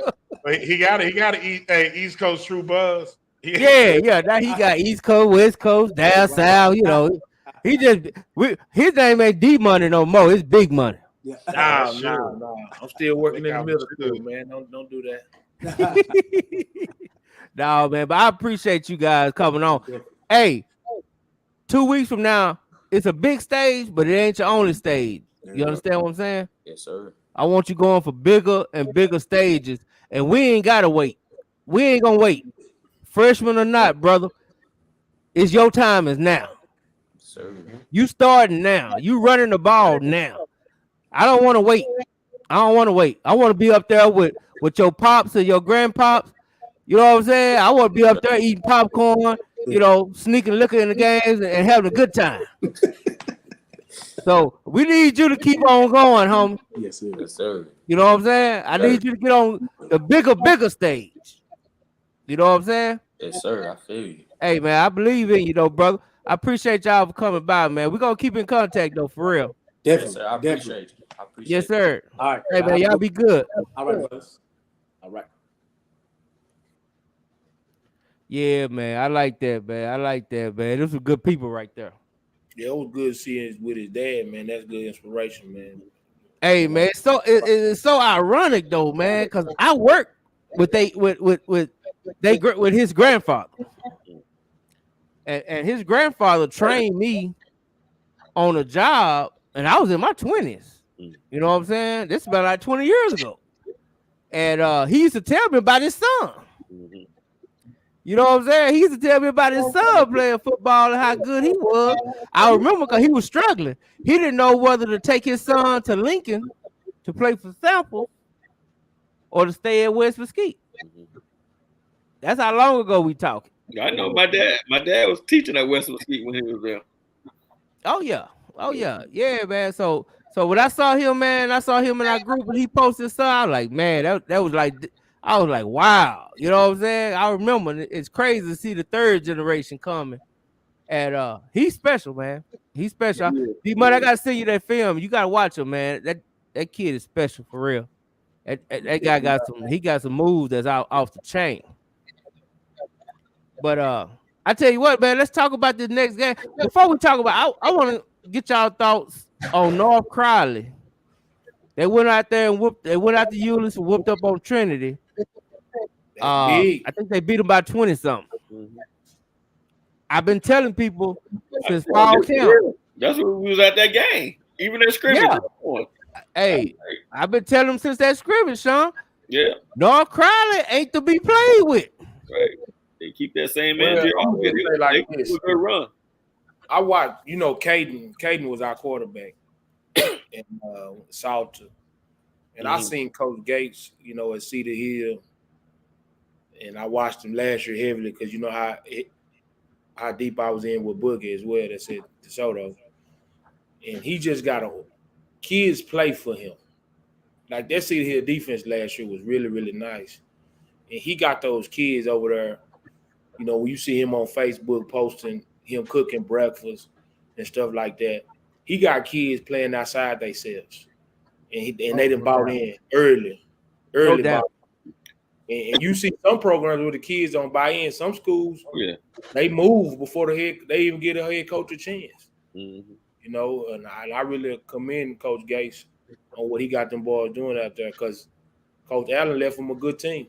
You always leave a place better than, then you found it. So that's he definitely let them. And I'm gonna tell you, D-Money, we went to the inter-squad scrimmage, fall camp. And let me tell you, man, I think I still got the video of Coach Gates talking to his team. I'm gonna tell you, dog, them kids gonna run through a wall for that cat right there. Cause he had me ready. And I told him, I said, Coach, I got 2 plays left in these knees. One of them gonna be a penalty, but you're gonna get one good one. You know what I'm saying? He had me ready to suit up. I'm telling you, man, Coach Gates, the dude, he's a special kind of guy. I think he coming to North Crowley at a good time where they got some great talent, and all he doing is sprinkling. He's sprinkling. He a barbecueologist, so he's sprinkling his little. I'm gonna throw some salt. Yeah, he should have been hired at Skyline. You say what? You know he should have got the Skyline job. Well, you know, hey man, no, I like Coach Colbert. I think he where he need to be, man. He where he you need know to what I'm be. He is saying? where Like, he needs to be, but I'm saying, you know, he had that opportunity, and I think that's one of the one. Me being pro Dallas, I'm not saying the Dallas in me saying that I would have loved to see him. You know, I'm still giving a guy that's over there now a chance, but the Dallas in me would have liked to have South Gates revive Skyline, because Skyline being good is great for Dallas. You can say what you want to say, but I've seen good football come out of that place. Ain't no doubt about it. No doubt about it. And I man, North Crowley, man, I fan from day one, man. I mean, them boys, man. Warren, oh my God. Yeah, that dude there is so special, man. Dog, like he runs is a so gift. hard to be so little. Like Yeah, he truck people, he moves crowds, like he takes shots that, you know, like you can't get a great shot on him. He don't let you hit him. You know what I'm saying? And his vision, his acceleration, and for him just to be a sophomore, man, they got talent all over that team, man. The quarterback is a sophomore. I was looking at the stats earlier, right? The 6A passing stats. Dude, he's in that. He's in that top 15. Jimmerson. Chris Jimmerson's son. Yeah. Hey, man. The talent over there is crazy. Man, I mean, but look at it. They got a they receiver going to Vanderbilt. You know what I'm saying? So they piggyback some good players that out from Brewer, and you know, and they added some transfers, and man, they got that thing rolling. And I think the biggest thing is, you know, it's twofold. One is Coach Allen left the cupboard full. You know what I mean? He left it good. You know, when you Coach Gates who have so much energy. And I didn't even know Coach Gates went to Skyline. But yeah, now you say that, that would have been he didn't. Yeah, he could have got the Skyline job. That's what D Money's saying. He was up for that job. Oh, agree from Skyline. Okay, I got that right there. You break it up a little bit, Will. Yeah, he'd have been good for DISD for sure. No, I'm good, man. I don't know, man. Everything. I like that linebacker too, over there, man. I think he. Now you good now. How far you think they're gonna go in the playoffs? Like, have anybody had a chance to look at the rounds, that the possible matchups? I'm gonna be honest with you, man. I think if he go, I think D1 or D2, man. Until they meet Geyer or Duncanville, DeSoto, I think them the only three teams that can beat them. I'm just gonna be honest. Geyer, Duncanville, DeSoto, DFW. We talking DFW now. I'm not talking down south or Westlake or anything. But those are the only three teams I see up here that can beat them. I think they beat there because they gave whether Allen want to admit it or not, they gave Allen the business. They can make all the excuses you want. I ain't trying to hear that the starters only play. Whatever. They kick your backup's ass. I don't care. They gave you the business. Don't sign up for the scrimmage if you're gonna make excuses. Well, you know, and what they did to Lovejoy, you know what I mean? They handled Lovejoy all the way around. You know what I mean? Everybody was surprised about that one. Yeah, so I mean, you know, and then you know, people was talking about this is gonna be a game, and I saw Trinity against Duncanville. I knew Trinity was gonna be terrible then. Terrible. You know what I'm saying? So when you always got to be careful because that's the Coach Limeweaver team. That's a Trinity, you know. But this North Crowley team is different, man. Like they're a different team, man. It's just something about them that's just. People don't understand. When your coach leaves you, I don't care who comes in. When your coach leaves you got something to prove, and they keep that same chip on the shoulder that they had in that Horn game. The rest of the season, it's gonna carry them. So, well, with Gates being like a defensive guy, though, man, I think he really game planning. Like you, he got the best front seven. Okay, I say Duncanville got the best front seven that I've seen. I ain't seen the front seven better than Duncanville. But I promise you, North Crowley is like right behind them. They ain't far. Yeah, someone said that they're probably going D2, Guy and Byron Nelson. Yeah. Yeah, that was Matt Stepp. So if he said it, he know. Well, look, I'm gonna say this. Hey, y'all pay attention to that Byron Nelson South Lake Carroll game. Yeah, Byron Nelson putting up 1,000 points on everybody. Yeah. Yeah.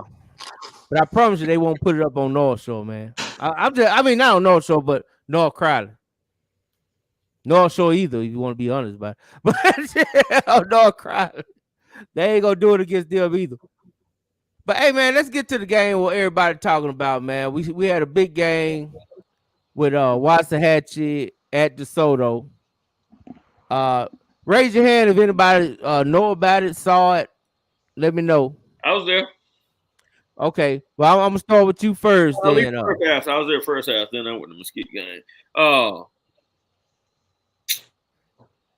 I mean, DeSoto did what they were supposed to do. I'm going Waxahachie side. They didn't open. They needed to open up their offense. 3 downs of cloud smoke. They're just running the ball and then punt the ball. There was a bunch of 3 and outs early on, and that's the first time I watched them. And I figured they should have spread the ball around a little more, but I don't know. DeSoto's defense was swarming, so I don't know they were scared to or what it was, but they just, I figured they should open the offense up a little more if they wanted to compete in that game. So I'm gonna go a little bit farther on that, Sean. Waxahachie was thoroughly outcoached.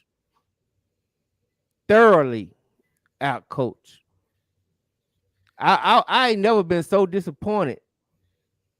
And why is that though? I mean, because what they were doing was so basic to me. That's what I'm saying.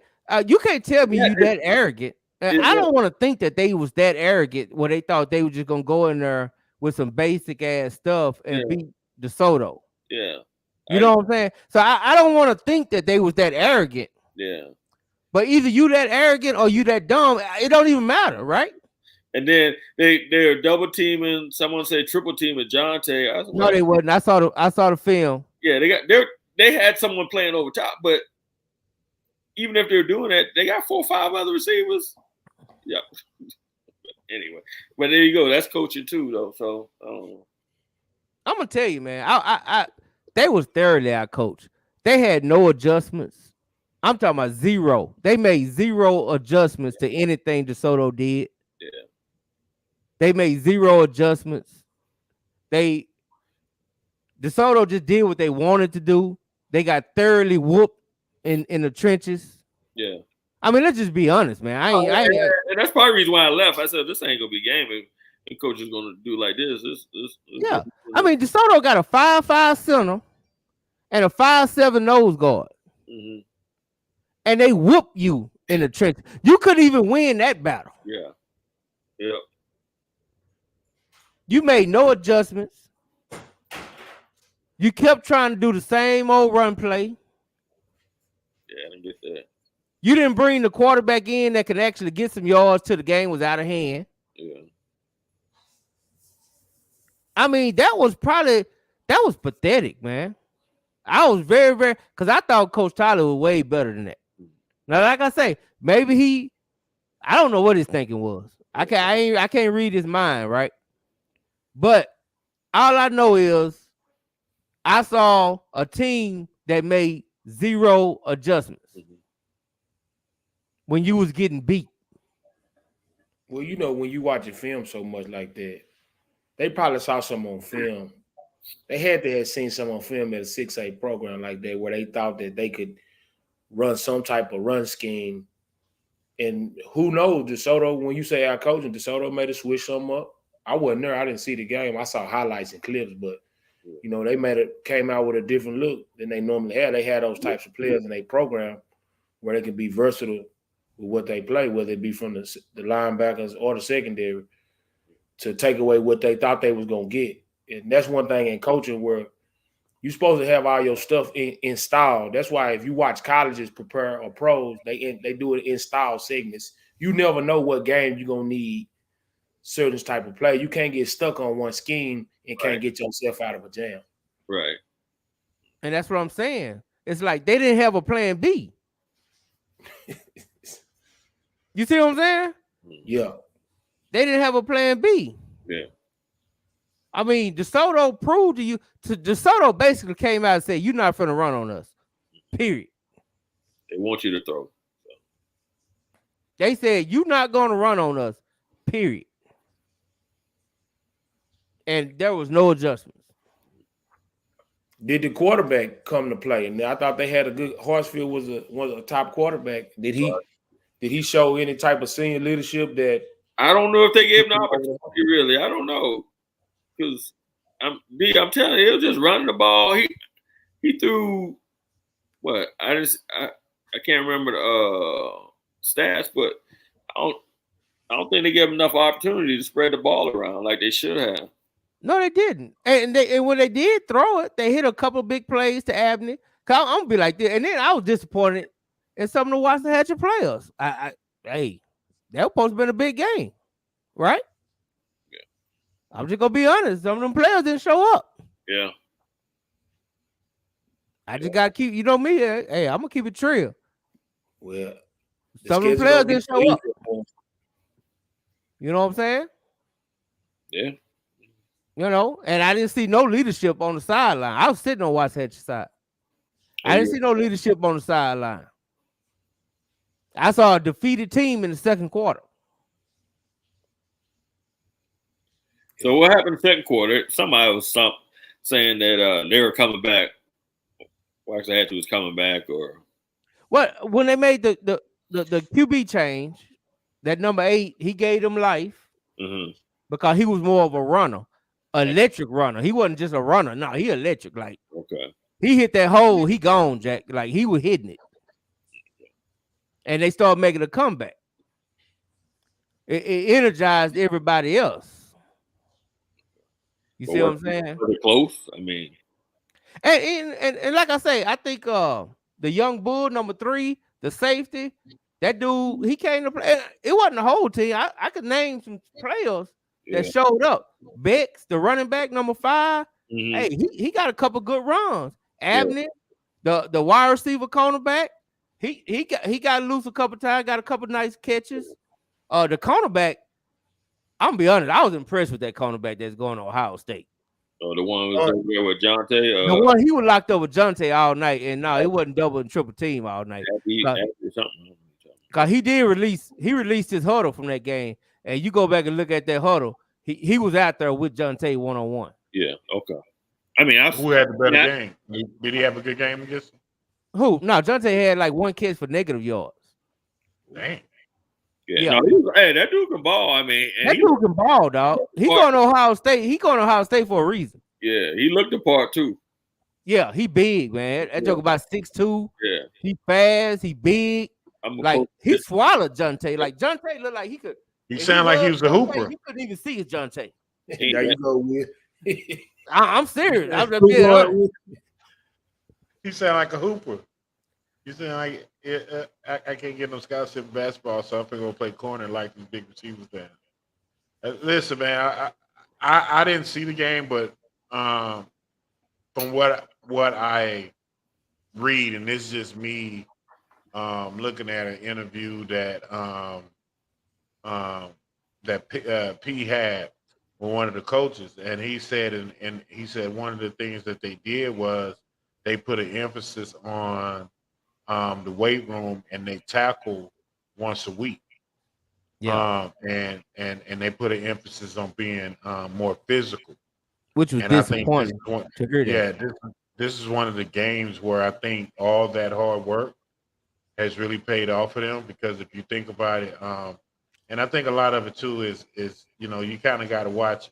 If you're gonna talk noise, you better be able to back it up. You know what I'm saying? And that's that, you know, and when my man gave another team poster board material, you know, you get caught in a situation where, you know, they coming after you. So 14 carries for 10 yards, what was that, negative 0.01 yards a carry, you know? Yeah. I think that at the end of the day, and he didn't show up either. He didn't show up either. Well, yeah. He couldn't. He couldn't. Well, Well, that was the thing. Is like we talked about it. Even when I was picking the game, I said it's gonna come down to who could do what up front, the line of scrimmage, and DeSoto dominated the line of scrimmage on both sides of the ball. You know what I'm saying? So I think that was the difference in the game, and I think that if this the new identity that DeSoto has, shoot, I'm a DeSoto fan. Because now they get that part down, it's gonna be hard for a lot of people to stop them. Hey, a lot of people, like they're gonna beat a lot of people if that's who they are. Now, did Tiger play this game? Tiger didn't play. Didn't play. That's even more impressive. That's even more impressive. And kudos to the other little running back that transferred in. Trey. He had a good game. Trey had a good game. Yeah, Trey. Yeah, he had a good game. Yeah. He showed up. Trey. Yeah, he had he had a touchdown, 18 carries, 72 yards. Yeah. So I mean that's what I'm saying. That makes everything. And if you look at that really makes that win that much more impressive. That they have been able to put 42 points up on two good defenses in the past 2 weeks. And I think that if they're playing at that level of football, it's going to be really hard to beat DeSoto.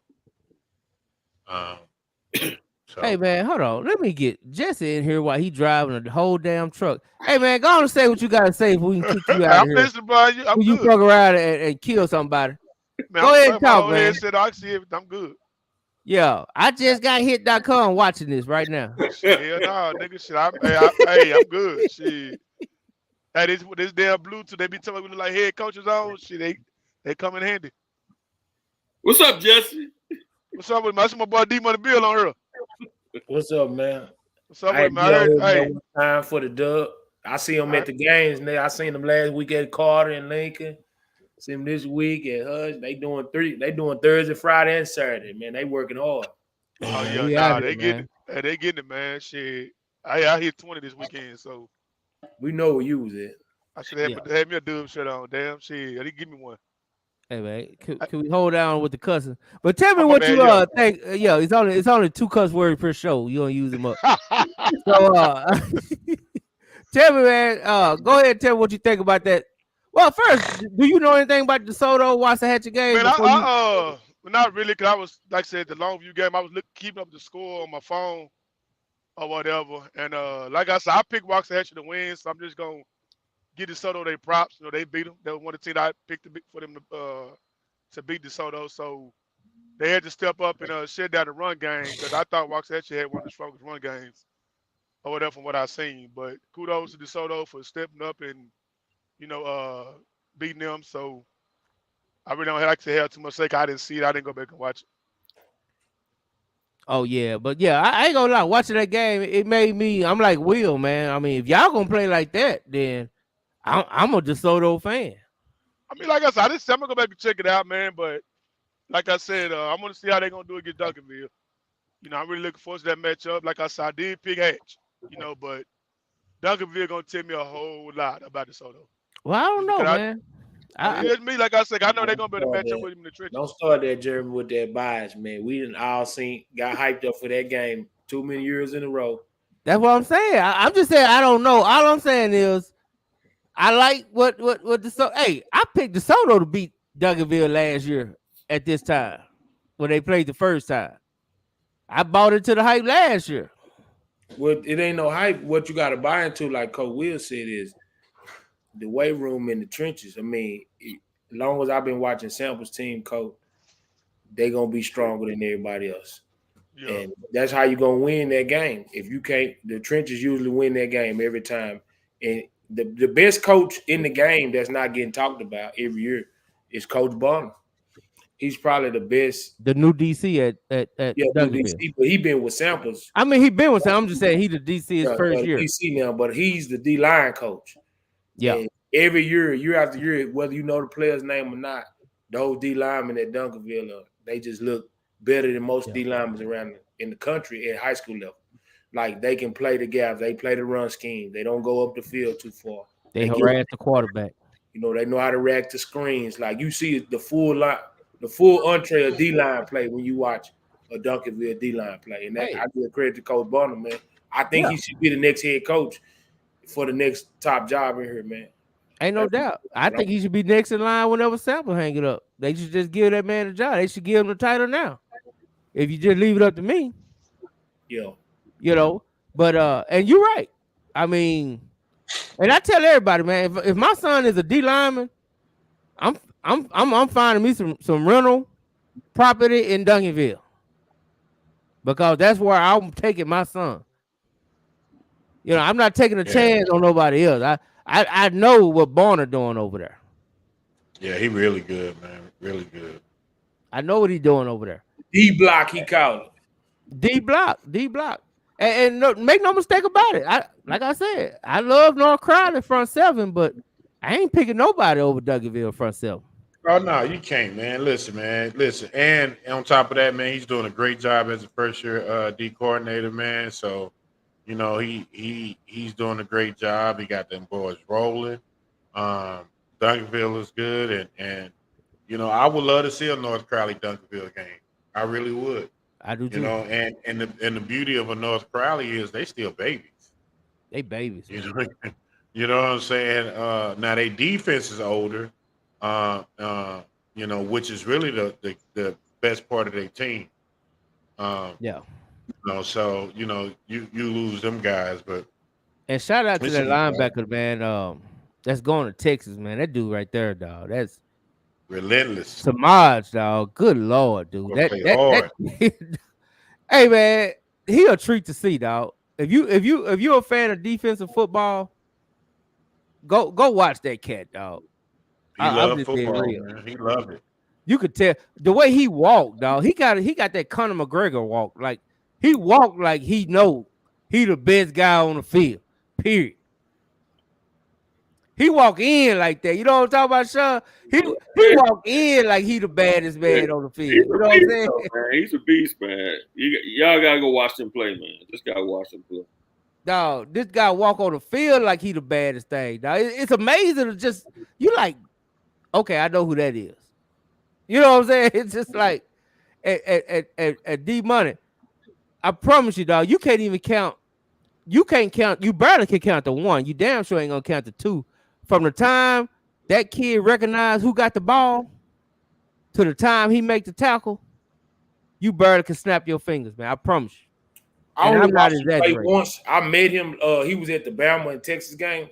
I had a good conversation with him because I think y'all had her on the show last week. The lady that's doing the football. Yeah, the latest football. Yeah, Maurice Golden. Right. I linked her with Gates, and they doing some stuff out there at Fort Worth and North Crowley. But he's coaching on one of her teams for some volunteer work, helping out with the young ladies and all that stuff, the kids. But they told me the whole time in Texas he was the second best linebacker to Anthony Hill, as far as in the Metroplex. You know, for as I agree. They had. I mean, it was easy why they wanted him at Texas. And a lot of other schools recruited him, obviously, but he was a must get. They were trying to pair him and Anthony Hill up together as the future linebackers for the state of Texas. That would have been ugly. We weren't going to A&M, so I mean, we did keep in-state talent at the crib. Yeah, and they also got the kid from Marlin.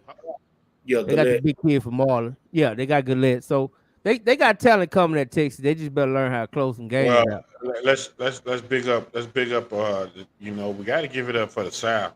And we got to give it up for the dub and Coach McGuire on that big win now.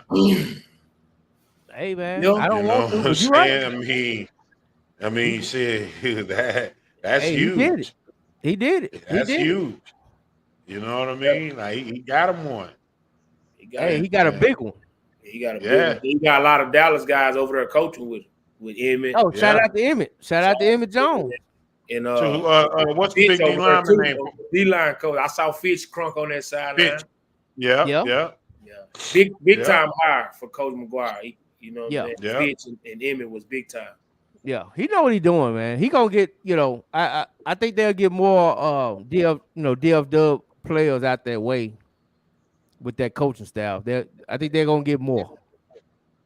Which that means something, because I remember when around that time I was coming out of school, a lot of kids was going out to Texas Tech.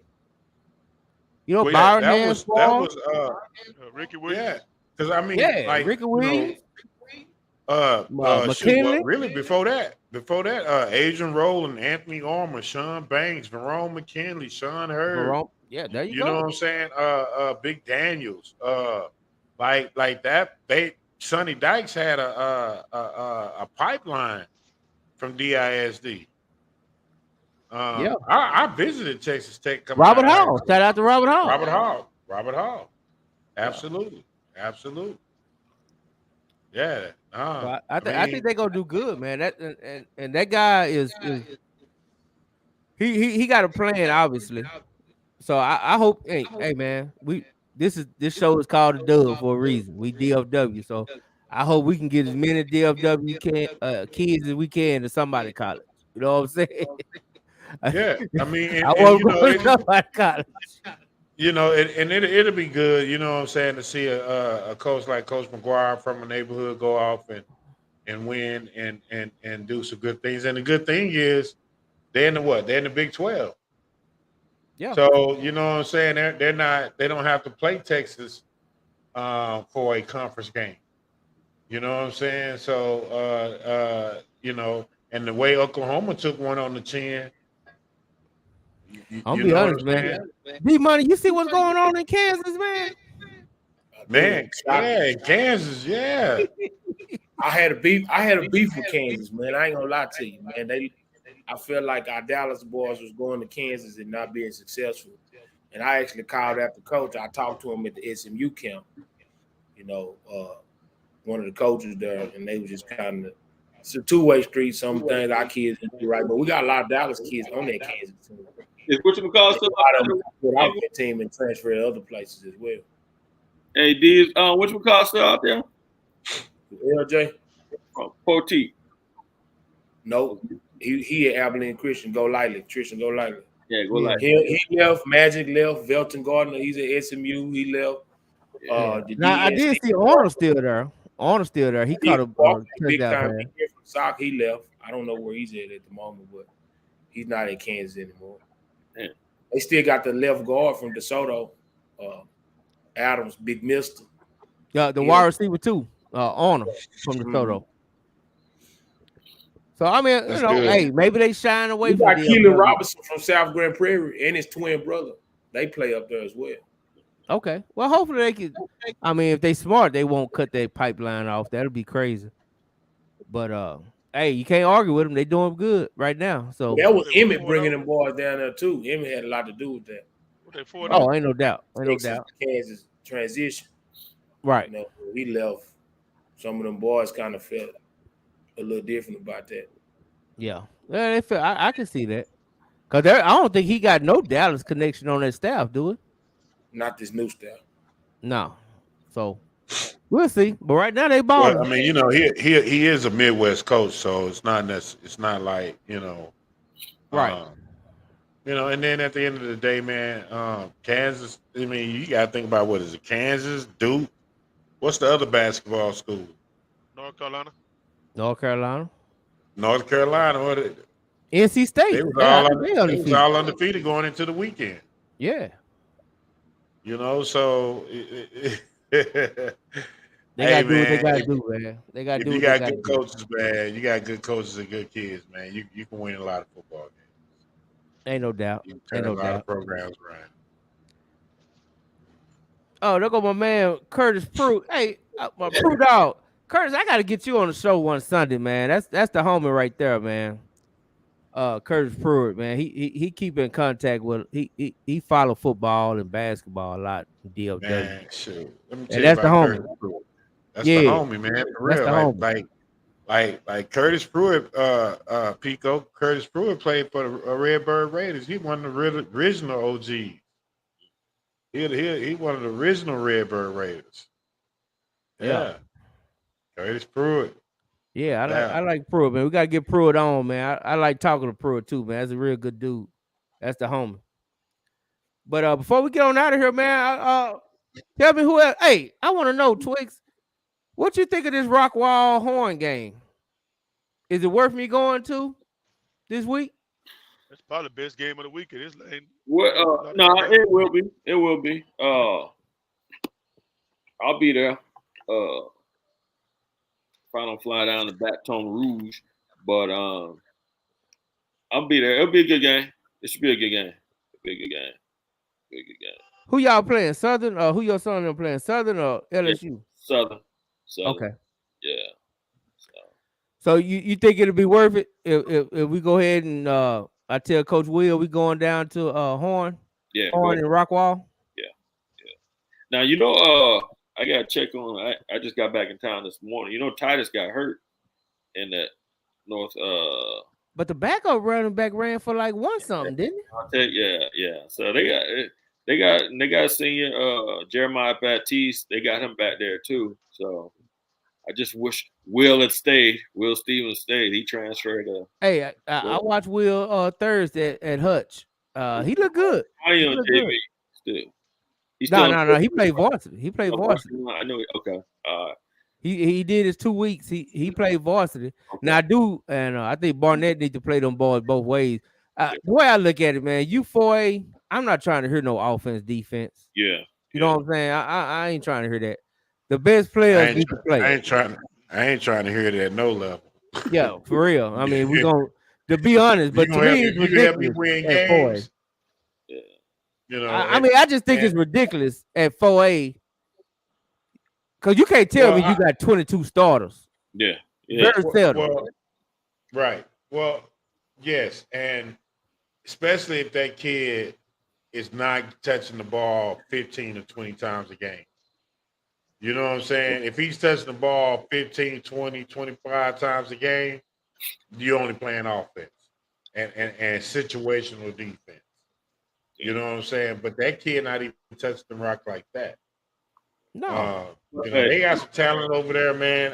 And like I say, playing with that freshman quarterback, and I just think they need to clean up some things, man. And got that first victory, which is good. And what I will say is I like the composure which what Hutch did play with at the end of the game. You know what I'm saying? You definitely got to, with everything going on, they still managed to play. At the end of that game, they locked in when they needed it. So exactly. Like I say, man, that game we just got to do a better job preparing our kids before we get to the game. Hey, we go back to that game. That's a huge district game. Tell a lot. It was a big game, man. Because you got to think about it. Hutch was on a 3-game losing streak going into district. Yeah, but I'm going back to Rockwall Horn though. Oh, Rockwall Horn. Yeah, that's a big district game too. So. That's a big district game. That's why that's probably the game I'm gonna go to. Yeah, because the implications. Go to that game, and then go to Mesquite's Horn game. Well, see, we was already going to the Battle of Cartwright. Right. Yeah. We were going to the Battle of Cartwright. Yeah. So I was just wondering, do I want to go back to back like that? Well, you got to see what Rockwall, if they all worst case scenario, you know what Rockwall is about. That's what I was thinking. And I know Will do want to see some of those teams. So that's probably where we go this week.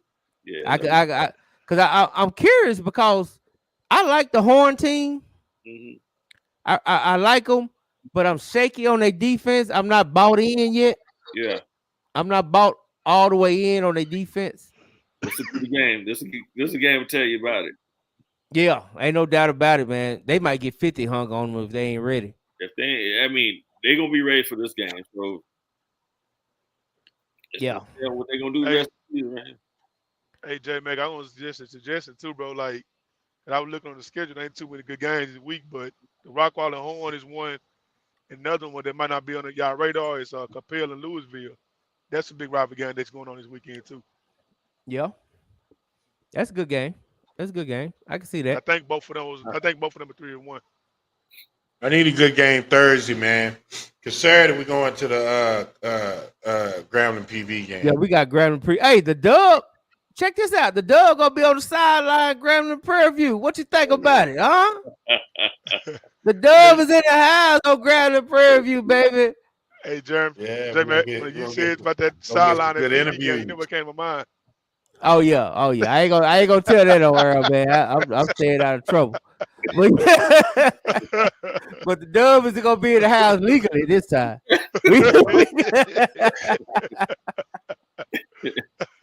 Yeah, no, I ain't gonna lie, boy. I got some stories, boy, about it in my younger days. We did some crazy stuff back in the day. But yeah, that Grand Prairie was one of them. Right. Grand Prairie was one of them. But yeah, we gonna be in the house, man. Hey, we gonna be in the house Saturday at Grand Prairie on the sidelines. So I need everybody to go check out the YouTube channel. You know what I'm saying? The Dub High School. Huh? Where's the game at? State Fair or is it? At the State Fair, Cotton Bowl. Okay. Yo, we're gonna have a lot of interviews, man. We're gonna interview everybody. Cheerleaders, coaches, players, good stuff. Yeah. Pantherettes, cheerleaders, Pantherettes. Oh, my bad. Players, coaches. Yeah, we gonna interview everybody, man. Y'all check out the YouTube, man. We gonna definitely be in the house. It's definitely some places we can't take you. So okay. They can't leave you at home, boss. Shit. But yeah, so that's definitely where we gonna go, man. I like Horn.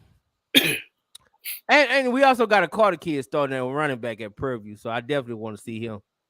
Little Bernard. Okay. PV quarterback at Duncanville kid. Yeah, and the PV quarterback is a Duncanville kid. I know Graham got a couple of Lancaster kids, so Kincaid over there. Kincaid, yeah, the quarterback coach. Yeah, Kincaid, the quarterback coach. So yeah, it's gonna be fun to see all those guys on a serious note. I was just playing on the other one. I was just playing. Kind of, sort of. Basically, not really, but yeah. Mm-hmm. But yeah, man. So if anybody knows a good Thursday game, let us know. So we need to find a Thursday game to go to and check out. Definitely need a good Thursday game. I want a good Thursday game. I don't want to see no fights. I don't want the first quarter to take an hour. I want to go to a game that has a combined less than 10 penalties a game combined. I literally went to a game the last two. I probably seen over 300 penalties in 5 games. Good Lord. I don't know. That sounds like a whole lot of penalties, but that is a whole 32 happened in one game. I saw all 32 of those. Hey man, my homie, his son played for Lebanon Trail in Frisco. And he said, "Hey man, you need to come out here and see my son team, man." And what I said, "Look, man." I said, "Look, man, I ain't gotta travel an hour to watch bad football." They 0-5. I don't know if they play bad football out there or not. I don't know. Well, I know that team is bad football. They 0-5. Oh, okay. He lost to Sherman. Okay. All right. So I don't have to travel. I don't have to drive an hour to watch bad football. Kincaid is up the street from me. You see what I'm saying? Kincaid is up the street from me. I can watch bad football. You know, I ain't got to drive an hour to watch bad football. Yeah, that's right. So, but anyway, I appreciate you guys. But give me your last words, Sean. I appreciate you. Man, I ain't got nothing else to say, man. Just come. I see you Friday. Come watch the game. Yes, sir. We'll definitely be there. All right, Jess, I need you to focus on the road. Give me your last words. Hey, I just I got in late, man. Missed my Lobo topic, but y'all missed a great game down there Friday night, man. It was a good game, man. So shout out to Lancaster and Coach Powell for the game plan they had. But like I said, man, Longview number 1 team for a reason. Hey, where was that game at? Was it in Longview? It was in Longview. Okay. It was in Longview. Hey man, once again, man, shout out to Lancaster, Coach Paul. Hey man, like I said, I came away more impressed with them and proud of them guys right there, man. What you got, Coach Will? Oh, go ahead. Go ahead. Oh man, I'm most impressed about and excited about DeSoto, and I'm excited about the things that I learned about what they've been working on and implementing, and to see the fruits of their labor. I'm excited about that, and I'm excited to watch them continue to grow. If that's who they are, and I'm excited, like really excited. That's fact. They should be good. That's fact. Hey, Jeremy, let me say one more thing too about that when because we'll finish. Go ahead. But I'm gonna say 2 things. I know everybody giving Lancaster their props. That's cool. But one thing about it, Lancaster ain't been here to less than 20 points all year. They play Longview, and they ain't had nobody over 100 yards since they played Longview running back Taylor Tatum. Went for 200 on them. So Now we're you gonna do give Langston know. props too. We can't take that from them. I mean, I hear you, but you do know Langston had 370 yards offense. You said what? I said you do know Langston had 370 yards offense, and Longview had 280. Yeah, but they didn't score in the second half. Okay. So we got to look at it both ways. And Longview dropped All by I 9 know pieces. is I had the little homie from Forney. They ready. Hey, Jeremy. Another big game Friday night is Mesquite and Rockwall Heat. Oh, wow. Where's that game at? It's out in Rockwall. Damn, what you think, Will? But we gonna see Mesquite. We gonna see Mesquite the next week because we got Mesquite gonna be here. Mesquite gonna be here. What's going on with Mesquite, man? Did they just start off slow or what? So I got the second half of that game real quick and keep everybody on here. But sophomore starting this Friday, and he was slinging that rock. So I don't know what's going on this Friday, but if he played like he played against Tyler Legacy, he's in trouble. Oh, they found somebody that can move the ball. Yeah, I mean Tyreek could move the ball too. I don't know what was going on, why he didn't start, but Samaje looked real good. But he's never anybody could cover us anyway, so we'll see if we can get the ball out there. That's interesting, man. That's why I had you on the show, because you always got them little nuggets. Yeah. So I gotta keep you on, man. We gotta keep Sean on, man. At least every other Sunday. Cause he know about them rock walls and he know about all them teams out on the East Coast, man. I got kids on all them teams, so we're good. Yeah. So we definitely gonna see you Friday, no doubt. All right. I'll see y'all then. Yes, sir. Hey, you done, Jesse? Yeah, I mean, I'll go ahead. I ain't gonna keep talking about that. I missed that segment. Yeah, you missed. We'll talk about some more time. Yeah, don't feel bad. We no, got it. Good. We got it when they take that L to Forney. Hey, man, I appreciate everybody. You safe out there, Jesse. Be safe, man. I'm putting it in there. Yeah, man. Stay away from I just got hit. All right, y'all. I see y'all. All right, man. All right, fellas. All right, man. Y'all be good, man.